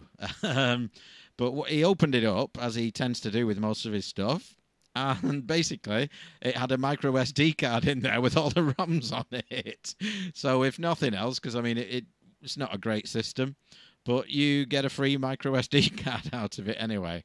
It's £70 shipped, but he did a bit of a, not so much an editorial, but did raise the question, why are Amazon getting away with selling ROMs? Which is a valid point, I think. Yeah, they're Amazon. They are We Amazon. can just sue them. Yeah. Yeah.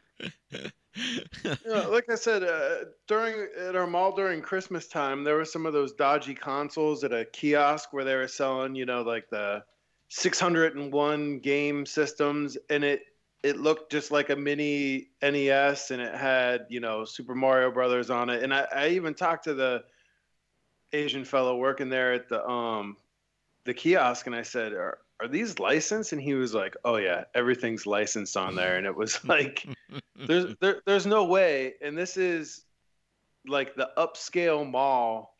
Dude, I'm surprised like his little kiosk didn't fold up into a mobile thing and he just pushes it away as soon as he asks the question. No, I mean, seriously. And throws a like smoke bomb on the floor and disappears. Yeah, and his kiosk is gone.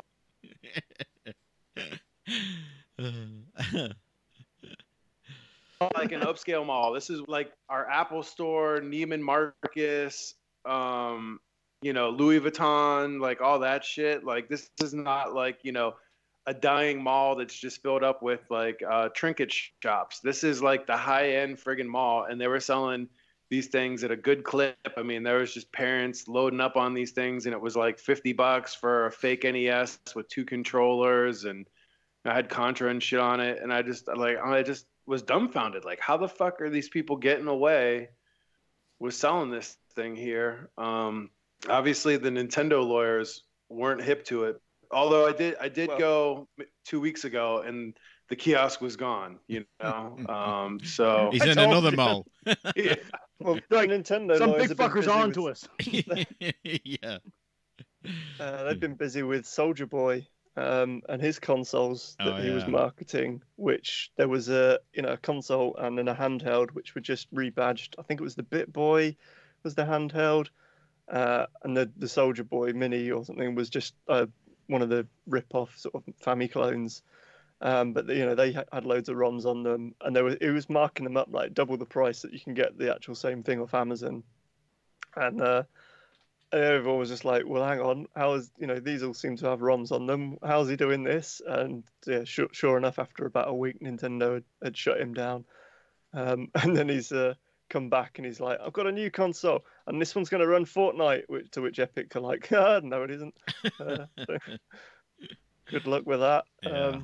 So yeah, it seems to be a lot of people's trying to. I think it's inevitable from the way the mini classics came out and seemed to be a hit. It's taken longer than I probably thought it would have been to become big and mainstream. But we're sort of getting to that point now. I think where people are just trying to make a quick buck off the hype. I don't know how they get away with it, but Well, they do. Yeah. One here, which was an eBay. Just to go back to this one more time, I think it really is as simple as, let's say you're an IP holder of, say, I don't know, Boulder Dash, or you're an IP holder of Galaga, right? What are you going to do? I mean, you could send a polite letter to Amazon, which they would probably honor because, what's a couple dozen SD cards, that they're cut off of is, whatever. It's a pittance. I'm sure they dropped the product. But do you want to step in that? Like if you're, again, the rights holder of a minor game and you're going to challenge Amazon, going to court against their resources, I don't think they like to lose. So I'm going to stick with the answer. I don't think they like to lose. Well, it'll Yeah. be a third-party seller on the market, Amazon. It would be Amazon Marketplace. So all they'll say is, they're just facilitating the the same as AliExpress does. That's just Maybe, but I got a feeling facilitator most of the Amazon's time. got a dog in the hunt of not having their products questioned. No, well, yeah, I mean, but they may just all they may do is just turn around and like say, all right, we've kicked that seller off the marketplace, but then they'll just come around, with a new account, open up, 2 hours later and be selling the same thing through there again. So.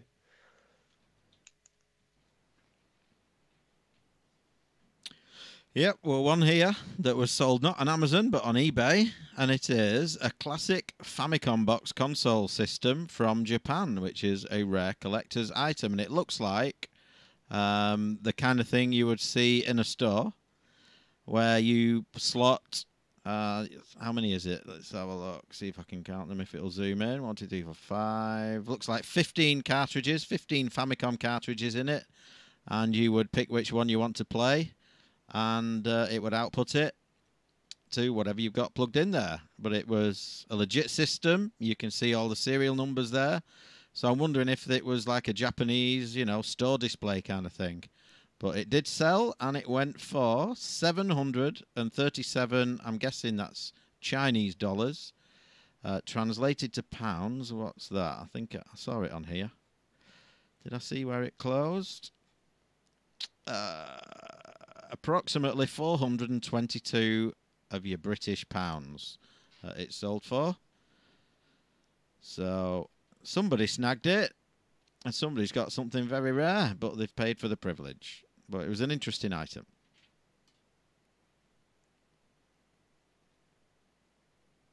All right, let's see.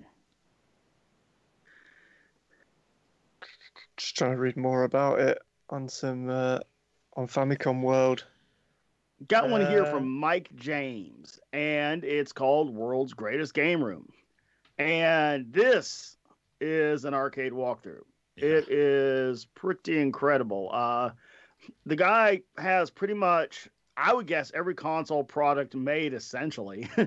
And it's all, it looks almost like a used game store in a way, where there's just shelves with all sorts of stuff, stuff shown and all. Just an amazing collection. And of course, the pinball in the arcade room is immense and expansive. So I don't know if it says whose it is, though. I don't know. I subscribed to his channel. What's his name now? He's an Australian dude. Let's have a look if I can find it quickly. I don't know if it's his or if it's... yeah, it's his. He does a series of videos. It's his house, basically. Because in that video, you'll see him and his wife and his kids playing on some of the systems. They have like a regular night where they all have a LAN battle on something, or they'll play like 4-player Daytona or something like that. He's got... one of his games that he's got is the Ferrari F3555 Challenge 2. The 3-screen one, which is very rare. I know, believe me. I've been trying to find the damn board and boot ROMs for that for a very, very long time. Because it has the Fiorano track, which is the Ferrari's private test track. And I really, really, really, really, really want that track on my 3-screen very badly. Yeah, he does show briefly the game in this video. His name is Joel Hopkins. And he has a YouTube channel. I don't know him, but he might be in Australia, so. Yes. Yeah.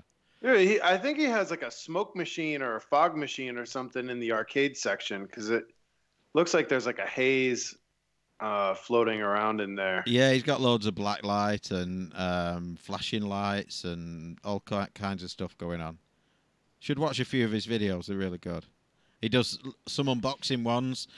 And he's just got like 6 massive packing boxes. He has a friend in Japan who sends him shit, and he goes through the unboxings. Now, normally I don't watch unboxings. I find them terribly dull, but I did watch a couple of his.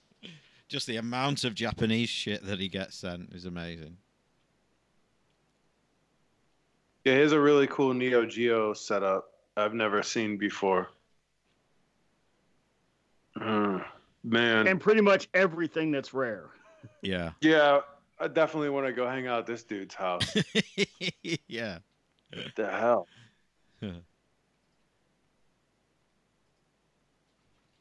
Just to meet his wife. But she loves it too. She's in some of the unboxing videos with him. Maybe she's heavily medicated. Maybe. Humble Bundle Store now selling 3DS and Switch games. You subscribe to any of those, Random? Not well. I'm not on their subscription thing, but are they doing European 3D like Nintendo stuff, eShop stuff, or? I don't know. Yeah, only available in the US at the moment. Right. But that could be interesting though. Keep an eye on, because there might be some. You don't really. Well, actually, the Switch stuff's not been bad for sales. 3DS has had, the occasional semi-sale. But yeah, I wonder if Humble Bundle can do any. Their store can get a bit of economies of scale going on deals with Nintendo and get sort of some reasonable discounts on them. Well, we shall see. I've never bought anything from Humble. Is it all digital? Is that their deal? Yeah. Yeah. I mean, it used to just be Steam codes, but then it sort of moved into, they do books and they do graphic novels, and then they do actual software as well now. So there's kind of some of it will be Steam, or some of it might be just DRM free. But then they started the store because it just started as charity bundles, and then they started open an actual store, which is all, I think, just Steam code based PC stuff. Yeah, I will continue to buy physical form factor games until they are no longer available. I mean, any game, let's say it's $20 to download, $30 to buy a physical. Fuck, $10, who cares, right? I will keep buying the physical games because the majority of them do continue to work for perpetuity. I mean, like, for example, this Metro game I'm playing. If I decide I want to go and play that in the future, I can always, it doesn't matter what server's turned off, what license is revoked, what new company does the distribution, or whatever the hell it is. I can always just pull out that game, drop it in the console, and play it. And I've always liked that. And looking back, into how well that has served me. I mean, having, the huge Atari 2600 collection, that I've got, there is nothing that anybody can do to reach into my collection to disable those games. I have all of them. Now, do I have them on, like the Harmony cart with an SD card? Sure, of course I do. But I also have them on, well, pretty much, the original games, which I truly enjoy. So I just don't want to go to digital distribution. I know that is the way things are going, and there will be a time in which AAA titles will not be released on physical media, and if I want to play it, it's going to be download only. And then that'll be dealt with at the time. And then, in the future, I mean, everything gets cracked. At some point in the future, I'm sure there'll be the ability to put on a nano SD 12 terabyte cartridge every game that was ever distributed on Steam because they've been cracked. It's going to happen, right? But thus far, keeping the physical original games for every system I bought has served me pretty well. I don't see any point in trading them in to get, a 30% return on investment. I don't need the $20 back that bad. So I'm just going to keep buying physical copies. Speaking of digital stuff, it doesn't look like there's anything anyone sent in to us on this, but there's been news and confirmation coming this month that the Wii Shop channel is shutting down at the end of next week. Oh, I need to snag the two Picross games then, 7 and 8. Yes. So anything that you want to off your virtual to get on virtual console that was released on the Wii and nothing else, or any of some of the eShop titles, like Castlevania Rebirth. Don't think that ended up anywhere, and that was really good. Any stuff like that, make sure you buy it before the end of this week. Now, which one is that? That doesn't include the 3DS, does it? No, it's just the Wii, I think. Okay. Yeah. So also, if it might be worth booting up to see if you've got any random Wii Shop point credit knocking about on there, because obviously that will need using up. Whether it's worth downloading everything ASAP onto SD cards, I don't know. The Wii's pretty well cracked. There's already, always has been a decent amount of eShop content distributed online. So I'm sure there are some pirate groups that are on the ball of archiving it all so that we can get it at a later date. But if you feel like you don't want to go down that route and want to make sure, if they turn off the servers and you can't even download what you've purchased, which I guess could be a very definite possibility, it might be worth buying a big SD card now that they cost absolutely nothing, and download all your stuff to it and keep it in a safe place. Yep. And also, speaking of online games, Amazon have announced a streaming service. Amazon reportedly developing its own game streaming service. It won't be ready until 2020 at the earliest. Blah, blah, just scrolling down here. In March of last year, Amazon launched Game On as a cloud-based tool to streamline the process of developers adding leaderboards, leagues, other competitions and real-world prizes to their games. And there are rumors that they will become a fully fledged game streaming service as well. Why not? They do everything else, so I can see that happening. The thing that makes sense. I mean, they got Twitch. It seems like the next evolution. They got the Amazon Prime.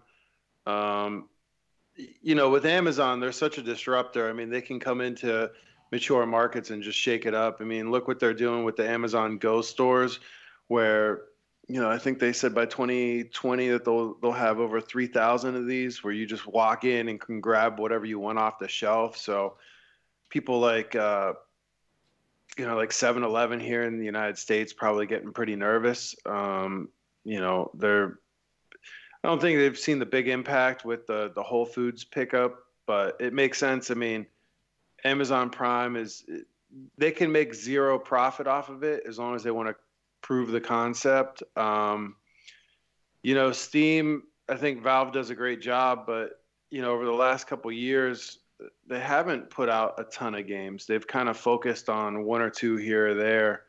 In the early game of Steam, Valve was putting out a lot of games. They've really kind of slowed down the pace of their own IP, which they might have to pick back up. But if Amazon can develop some great games, I don't see why people wouldn't do it. And if it's bundled in with the rest of Amazon services, it seems like a no-brainer, right?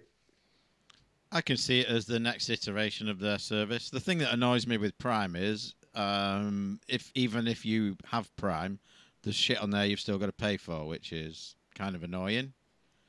Yes, that is truly annoying. Yeah. I mean, it's either it is or it isn't. Mm-hmm. They say, oh, it's part of your Prime subscription. Okay. Oh, but not this. Oh, but this bit here. It's kind of like, there's one time I went into this shop that sells records amongst many, many other things. Sort of a generic secondhand store. And, they have this huge wall of records that says all records, like $2 unless otherwise marked. Everything was otherwise marked.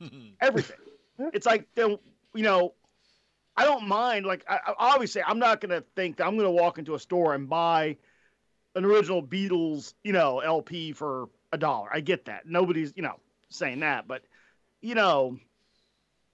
something interesting or, something non-mainstream, maybe there's just a walk out of there with, 5 expensive records and $5 specials to see what they are, or maybe something you enjoy that wasn't, hugely popular, like the soundtrack to Cats the Musical. Mm-hmm. I don't know that it was ever released on vinyl, but yeah. Speaking of musicals, Michael, are we ready for a musical interlude yet? I'm really dying to hear this thing. We're going to tease it a bit, yeah. We're going to. Right. Well, we're going to just quick whinging about Amazon Prime quickly, and also with the ties into the launch of the Grand Tour, which started last week. Has anyone else's Amazon interface So on mine, it'll say, "Oh, watch the new Grand Tour," and then you go in, and it goes, "This is the full HD version." And what you have to actually do is, in that front bit, go down a few layers until you get to a section that's then UHD 4K stuff, and then it's got a separate Amazon Grand Tour there that's got a little UHD banner across the top of it, which then goes to the actual 4K version, which, when obviously it struggles to buffer at the beginning, will be playing in 1080p anyway. But then, yeah, why don't they just offer it so that it does the same, like the way Netflix manages to handle going, right, you can either play 4K or HDR or 4K HDR or just 1080p. Amazon, it seems to make you go, I have to specifically select whether I want the 4K version of a content rather than just the 1080p. Well, HD. because many people cannot perceive the difference between the two, and if they can by default stream to lower, bandwidth, their server costs go down enormously. So, and if you're clicking through more pages, you see more ads. Speaking of streaming, as we were, Retro Gaming Roundup. Not so much that, but this. The Netflix are reportedly developing a Resident Evil series. What do we think about that? The films, I think, the first film I really liked. I think each one got progressively worse, but I'm hoping they do a good job of this. I'd watch this. I'd be down for this. Well, they did quite a good job, I thought, with the Castlevania series. So, I'll watch it, see where it goes. Mm-hmm. I have the if anyone's going to do a gaming adaptation, quote unquote properly these days, I think Netflix is actually the people. They're going to put the right care and attention into it. I don't think I'd trust anyone else to do it. I hope they do it well, because The Walking Dead can go fuck itself now. I've stopped watching that a while ago. Dude. I fell off that in, was it season 5, where they ended up in the little town with the walled off town. Yeah. There was a load of politics there, and I just sort of fell off it at that point. Zombies and political gamesmanship.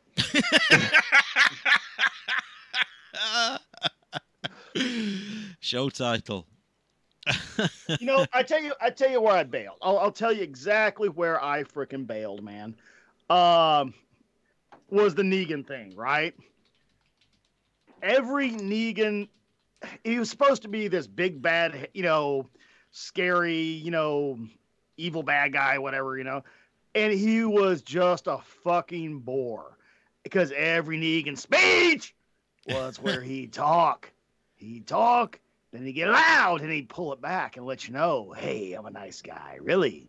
Then he'd hit him every fucking time. And it went on and on with the speechifying for just some of those speeches. I mean, literally, Negan starts talking. I'm like, fast forward, fast forward, fast forward, fast forward. He's still talking. Fast forward, fast forward. Okay, he's done talking. And then he hits the guy with the baseball bat every fucking time. One time, maybe. Like that scene in The Godfather. I think it was Godfather, where he's walking around the table with the baseball bat and just caves the one guy's head in. Okay, that was one scene in the movie. They didn't repeat it again and again and again and again and again and again, So yeah, Negan for me was just, I was like, all right, this is jump the shark. Yeah. Okay, somebody type the phrase. I don't know about Resident Evil real quick. I don't know how well it will be. Did they say if it's going to be... They did say it's live action, right? I've not purposely bothered to look at this point. So yeah, I didn't see whether it was live action or animated. They're doing a lot of anime stuff, aren't they, at the moment, because they're bringing back... Deadline confirmed it's live action. I'm reading here. I think the thing with Resident Evil is it the games are inherently Japanese and kind of bizarre.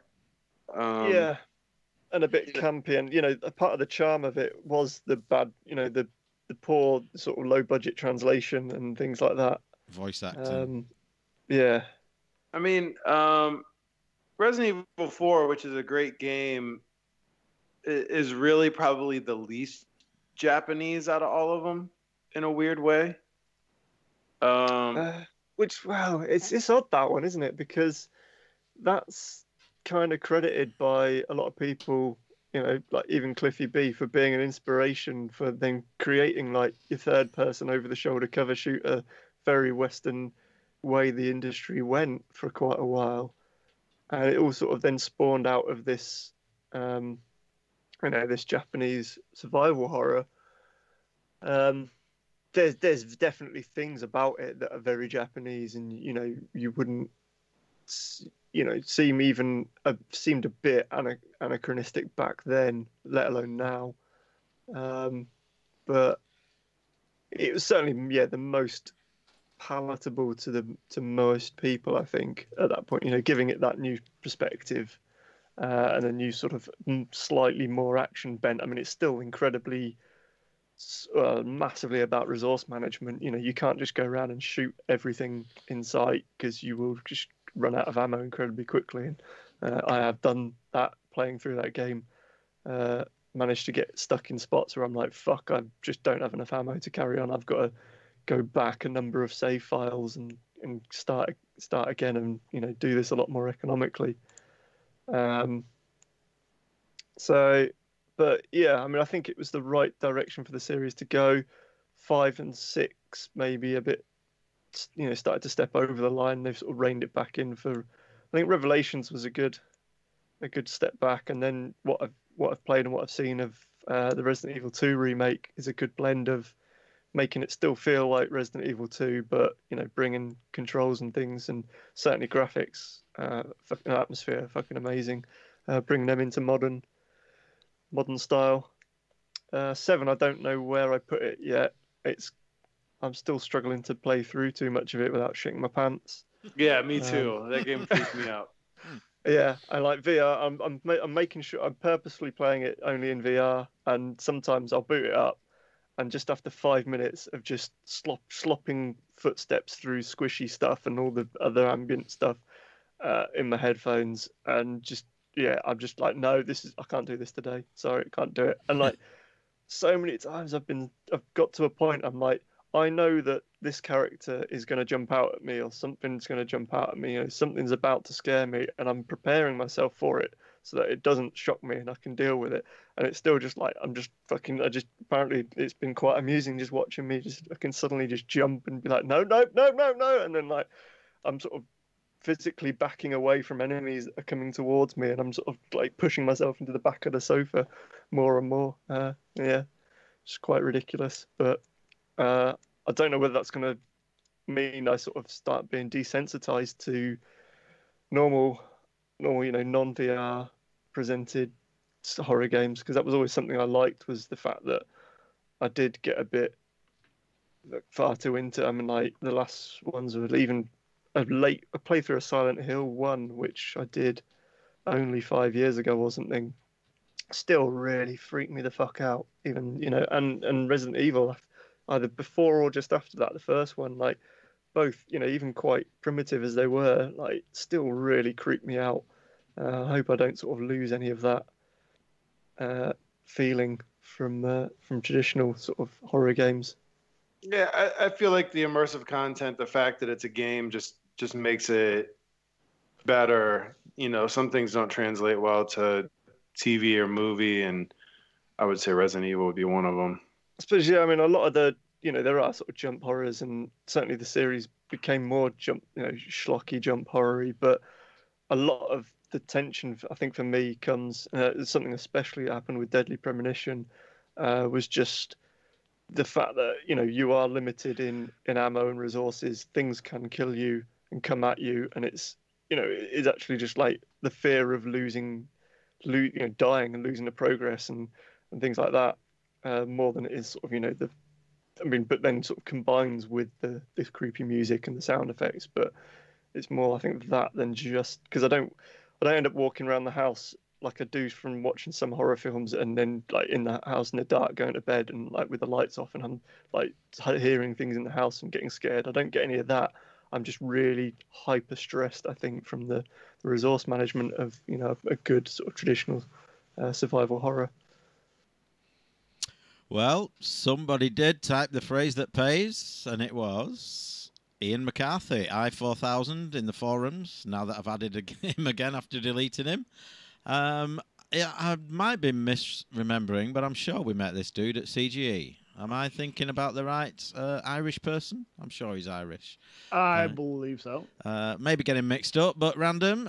Show him his options of books. There they are on screen. So, Ian, you need to pick which one you would like to receive in the next 7 months, and we'll get it shipped out to you. So they are on screen there. It's the Chris Wilkins series of books, and also the bitmap one about Sensible. So if you type in chat there which one you like, I will continue with another news item, because we've got a top 10 to do after this, and we've been yapping long enough now. Yes, he is the one we met at CG, along with his girlfriend, fiancée, wife, I seem to remember. I believe it was his wife. Yeah, could have been. Escort. Could have been. Escort, yeah. 8-bit Unity, question mark, from Spinal. When I first saw this, I instantly thought it was spam, implying some sort of 3D dev kit for old 8-bits. But apparently it's better than that. It's SDK for the CC65 compiler, allowing you to write software once and deploy to C64, Apple II, and Atari XL. Apparently it's not finished yet, but should be around in the middle of the year. Here is a link. Go have a look. Thank you, Spinal, for that, and I am indeed having a look. 8-bit Unity is the only cross-platform C language SDK for the CC65 compiler, which allows writing your game only once and then deploying it to all these platforms. It's a video that I'm not going to watch now, but I shall add it to my watch later list, which I've just done. Of course, the link will be in the show notes, and you can check all of our news items out there when you get a minute. Got one here from Josh Witt, Conrec, who says, hello again. There is still nothing to do in Ohio. As I moved to Michigan, and while it's a bit better, I resorted to helping Willie make videos in Arcade USA. I noticed this. I review some homebrew ColecoVision games, as I also make a video talking about deciding which games to keep in my Genesis collection, along with which video capture from my system. Let me know which games I should keep. Well, all of them. That's my opinion. You never know, right? And then he gives a link to the video. So we will have the link in our show notes as always.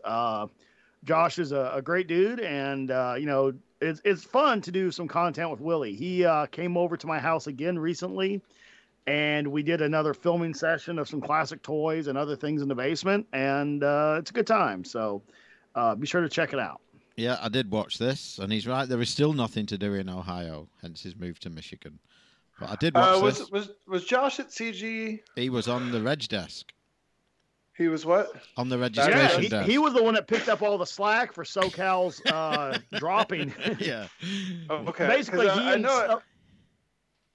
and SoCal were supposed to work the reg desk together, and every time I turned around, SoCal had slinked off back to his thing to, you know, not do his freaking job, and you know, that's pretty annoying. Dude, so you can't be a goddamn video game entrepreneur from Reg Desk. Sorry. No, you can't. Well, obviously you don't know a whole lot about business, Scott. Apparently you can't be an anti-preneur either from the Reg Desk. But yeah, so months and months in advance, SoCal was assigned the job of the Reg Desk on Friday. And the email, which we have, explicitly says, Saturday and Sunday are all yours to spend 100% of the time at your desk. Friday, we need you at the Reg Desk, right? What did he do? Every 2 seconds, I'd walk his ass back to the Reg Desk. We'd look out there, and Josh would be out there by himself. And where the hell is SoCal? SoCal's nowhere to be seen. SoCal's back at his fucking, booth. So, yeah, that was pretty bad. But Josh was a rock star. Josh upheld the Reg Desk, with long lines and, understaffed due to SoCal, and he still got the job done. Yeah. I watched his video. It was pretty good. I'd recommend checking it out. Definitely. So there's a couple there from Sparkle, if you want to do them, and then we can finish with the weird Kickstarter and say goodnight to everybody. And a song.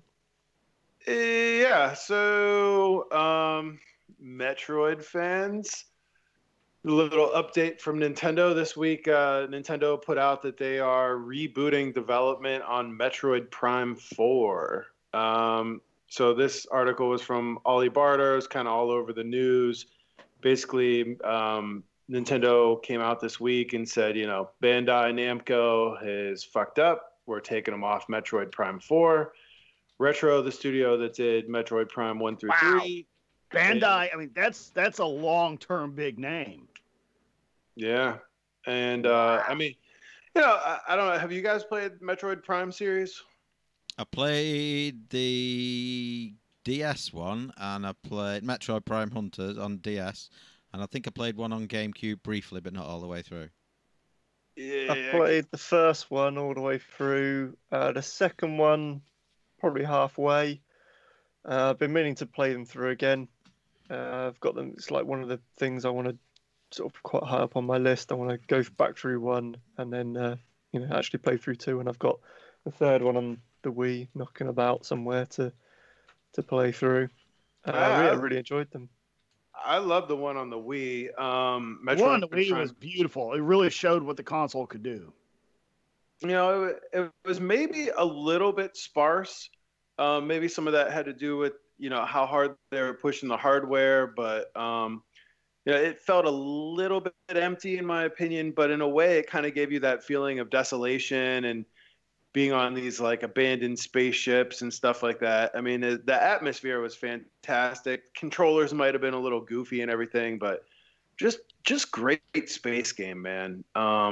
You know, totally different take from the side-scrolling Metroid, but it just totally worked. And I just wanted to bring this article up because I think it's great. You know, Nintendo, love them or hate them, maybe they let down your neighborhood or whatever, but hey, having the balls to pull the plug on something that was, you know, well deep into the development cycle, and just saying, hey, you know, we're starting from scratch. It's not that must have been a catastrophic fuck up.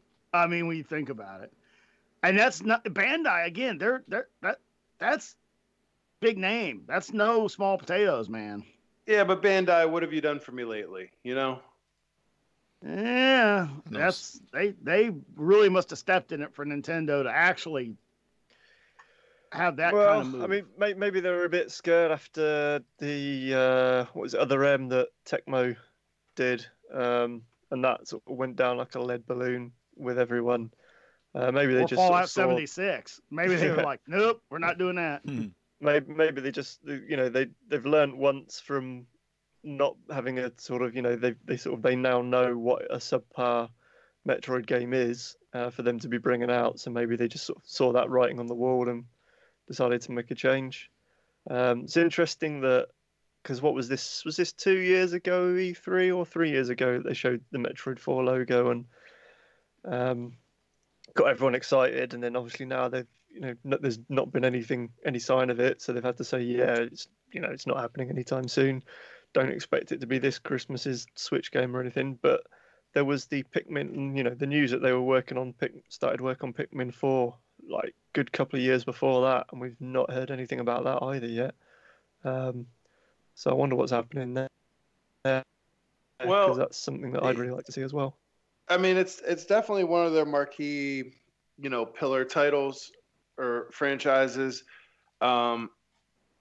So yeah, I mean that's crazy that they would pull the plug, and you know it got that far along. But I don't know. I mean, I commend them personally to say, hey, this isn't cutting it, and we're gonna have to start over.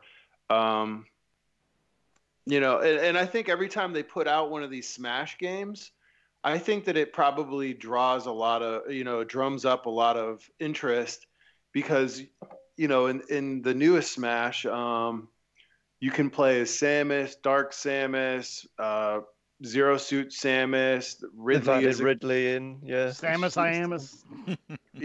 Yeah. So, you know, every time they put out Smash, I feel like it probably hypes up some of these other games.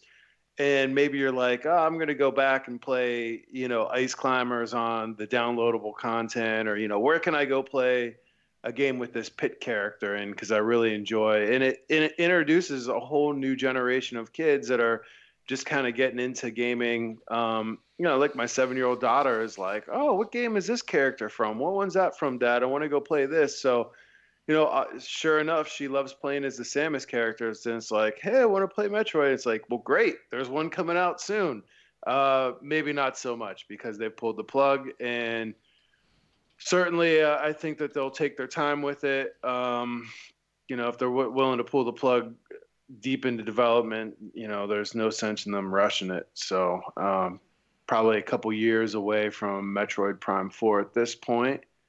My other article that I sent in was, and maybe this will be a trick question. We'll kind of be, hopefully you guys didn't read this yet, but it was on ladders. So I don't know if you guys get like spammed constantly with job employment recruiters and whatnot trying to reach out and recruit you to a new job. It seems like I get crap from LinkedIn and Ladders and ZipRecruiter and all this shit like daily. And they started sending out little articles, and they sent an article saying, how much alcohol should you be drinking?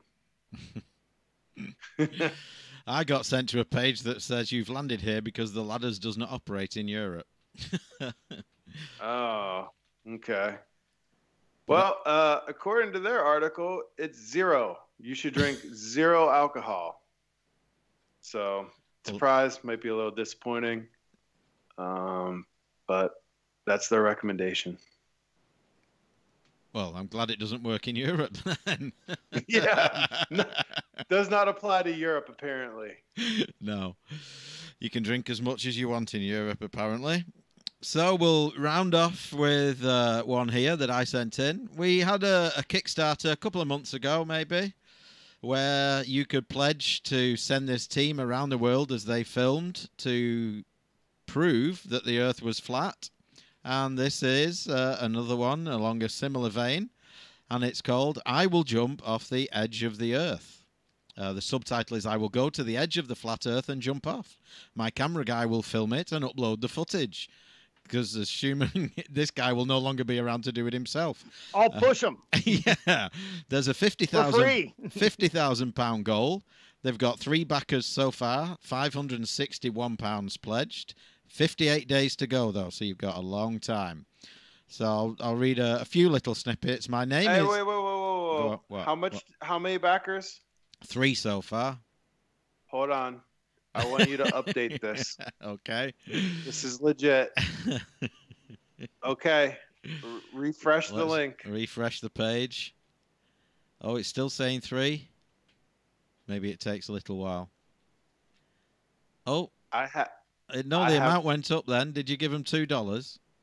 No. Because it briefly flashed. It's gone. There you go. 4 backers, £571. There you go. Yep. Hey, I fucking backed it. We're sending this guy to his impending doom. Hi, my name is Einar Kusk. My life was recently shaken to the core by the notion that the Earth might actually be flat and motionless. I kept rejecting this idea for some time and even made fun of the people who dared to consider such a primitive model of our reality before finally realizing that there is undeniable, mathematical and physical proof that our world, as we know it, is not a ball spinning in space. As a filmmaker, I found myself in the midst of the greatest story untold, the story of humans waking up to the fact that they have no idea where they live.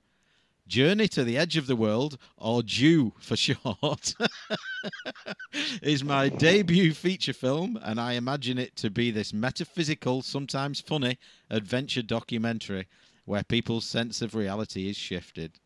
So we wish him the best of luck in his Kickstarter. We've helped him along the way, live on air for you, and I can't wait for this guy to get to the edge of the world and jump off. And I'll watch the film on YouTube when his mate uploads it for him. Does he take a parachute with him? Like, what happens when you jump off? I don't think he goes into that detail. Maybe he's not worked it out yet. Yeah. I don't think the average supporter is really going to be concerned with those details. There's this great network called Vet TV. And if you are a military veteran or active duty, this is totally perfect for you. It is exactly our sense of humor, you know. There's a lot of bits that I think people that were never in the military just would not get. Some of it's universally funny. Much of it, like there's literally one called Checkpoint Charlie. It's just about two guys on guard duty and all the ridiculous, you know, hijinks and shit that I think to the average person, it would just be nothing but inside jokes and I don't get this, you know. But to anybody that ever did it once, totally is going to get it, you know. But one of the bits on, and they do like parody shows. They do like a thing called The Shop, which is a parody of The Office. And they do military trading spouses. They did, another brilliant one. Yeah, Undercover Major, where they had like a major coming in. He's going to be taking over a Marine battalion. And he shows up, and they disguise him as a young private. You know, they sort of brush out the gray in his hair and put, glasses on him and everything. And he's going to go undercover to see how his troops operate, right? And he walks into the room, and, he knocks on the door, and the guy opens up the door and goes, "Who the fuck are you?" And he goes, "I'm Private Forsyth. I'm new to the unit." And the guy looks at him and he goes, "You're old as fuck. Get in," you know. So he goes in, and he's like looking around at all the violations. Like one guy's, got like a beer and he's drinking it, and it's like, "Hey, formations in like 5 minutes." And he goes, "Yeah, you're right." And he just starts guzzling the beer, It's great stuff. But this movie this one show, Checkpoint Charlie, there's an episode where his buddy pulls up, right? And he goes, "Man, I haven't seen you like all week." He goes, "Yeah, I've been away at this Flat Earther conference, I mean, look, I know I've gotten suckered in some things, but this shit's for real, man. I'm telling you." And they were just making fun of the whole Flat Earth, culture. It was freaking great. But that's my commercial for Vet TV. It's totally worth the money. Fucking great, dude. But yeah, this guy, man, I mean, like I said, I'll push him for free. All right, we're out of news and out of time. We need to do a top 10. But first we have something else, Michael. We've been teasing it the whole time. I suppose I better. And it's I not better me go going ahead for a and piss. do it. No, which I will be doing shortly. Let's change the GIF accordingly. I'll give you a first verse and chorus. No. We have to have the world debut here. No, we got to tease it. We've got to tease it. We've teased it for the entire news. Literally, we've teased it from the beginning of the news to the end of the news. We might give people the whole thing on the 10th anniversary show. Oh, you're killing me, Mike. We gotta play this for the people, man. It's freaking genius. The 10th anniversary show's got enough content going on in it. Yeah, this is the time, man. I mean, come on. It's strike while the iron's hot. This is the moment. Treat 'em mean and keep 'em keen. All right, where's the window? Oh, it's over there. I'll put it over there. Okay. Small disclaimer. I'm not a songwriter. Well, technically I am because I've written 3 songs. But I'm not. And I don't play any instruments. This is played entirely on the Nintendo DS. So are you ready for the big reveal? I know the chat room is excited. Okay, here we go. I can't call anymore. When I do, they just close the door. Nobody answers their phone, leaving me here all alone. I just want to talk to someone, but any chance of that is long gone. They all used to be my friend. Will this loneliness ever end? What did I do that was so wrong? Sitting here singing my lonely song. Every time I raise my head, fills me with fear and dread. Sitting in my motel room, humming this lonely tune, just playing on Earthworm Jim until I can't show my face again. There we go. Nice. How come you sing in American? I think people Most English generally people do. Yeah. I think it's just something that happens when you hold notes. I think it just kind of creeps in there. So there you go. We might play the whole thing next month. If we get enough donations and clips sent in of people wishing us happy 10th anniversary. Retro. Or do they want to pay enough to have to not listen to it ever again? If we get donations in excess of $4,000, I won't play any of it ever again. That means we won't get them because they want to hear the full thing, though. I've kind of done us out of $4,000 there, but anyway. Well, they can give us 3,999.99. Retro Hamer says, Mike for X Factor. I think I'm above that standard personally. And Random says it's like a good version of the British IBM. It is. That's great. Oh. And on that note, we should say thank you to the chat room. Thank you to everyone who's listened. Thank you for people who've commented. And reluctantly, as it seems, won prizes. Next month, there will be more prizes. And we'll try and get rid of them all. Maybe throw a couple of other things in there as well. I think I might have a few things I can throw in as prizes. On our 10th anniversary, live news. So be there or be square. I think we should randomize a prize for people that send in clips as well. People who, okay. We can draw them out of a hat. If you send a clip in, we can do some sort of randomizer. I've got a dice around here somewhere. I've got all sorts of shit I can post people. Yeah. So sounded kind of evil there. yeah. It's literally his own shit that he'll send out. Us vegans do at least three times a day. You know, you've got to put it somewhere. Normally, he puts it on your doorstep and sets fire to the bag. Okay, well, thank you for listening. We will catch you again next month. We're off to do a top 10 now, so good night, everybody. See you. Good night, everybody. Good night, everybody.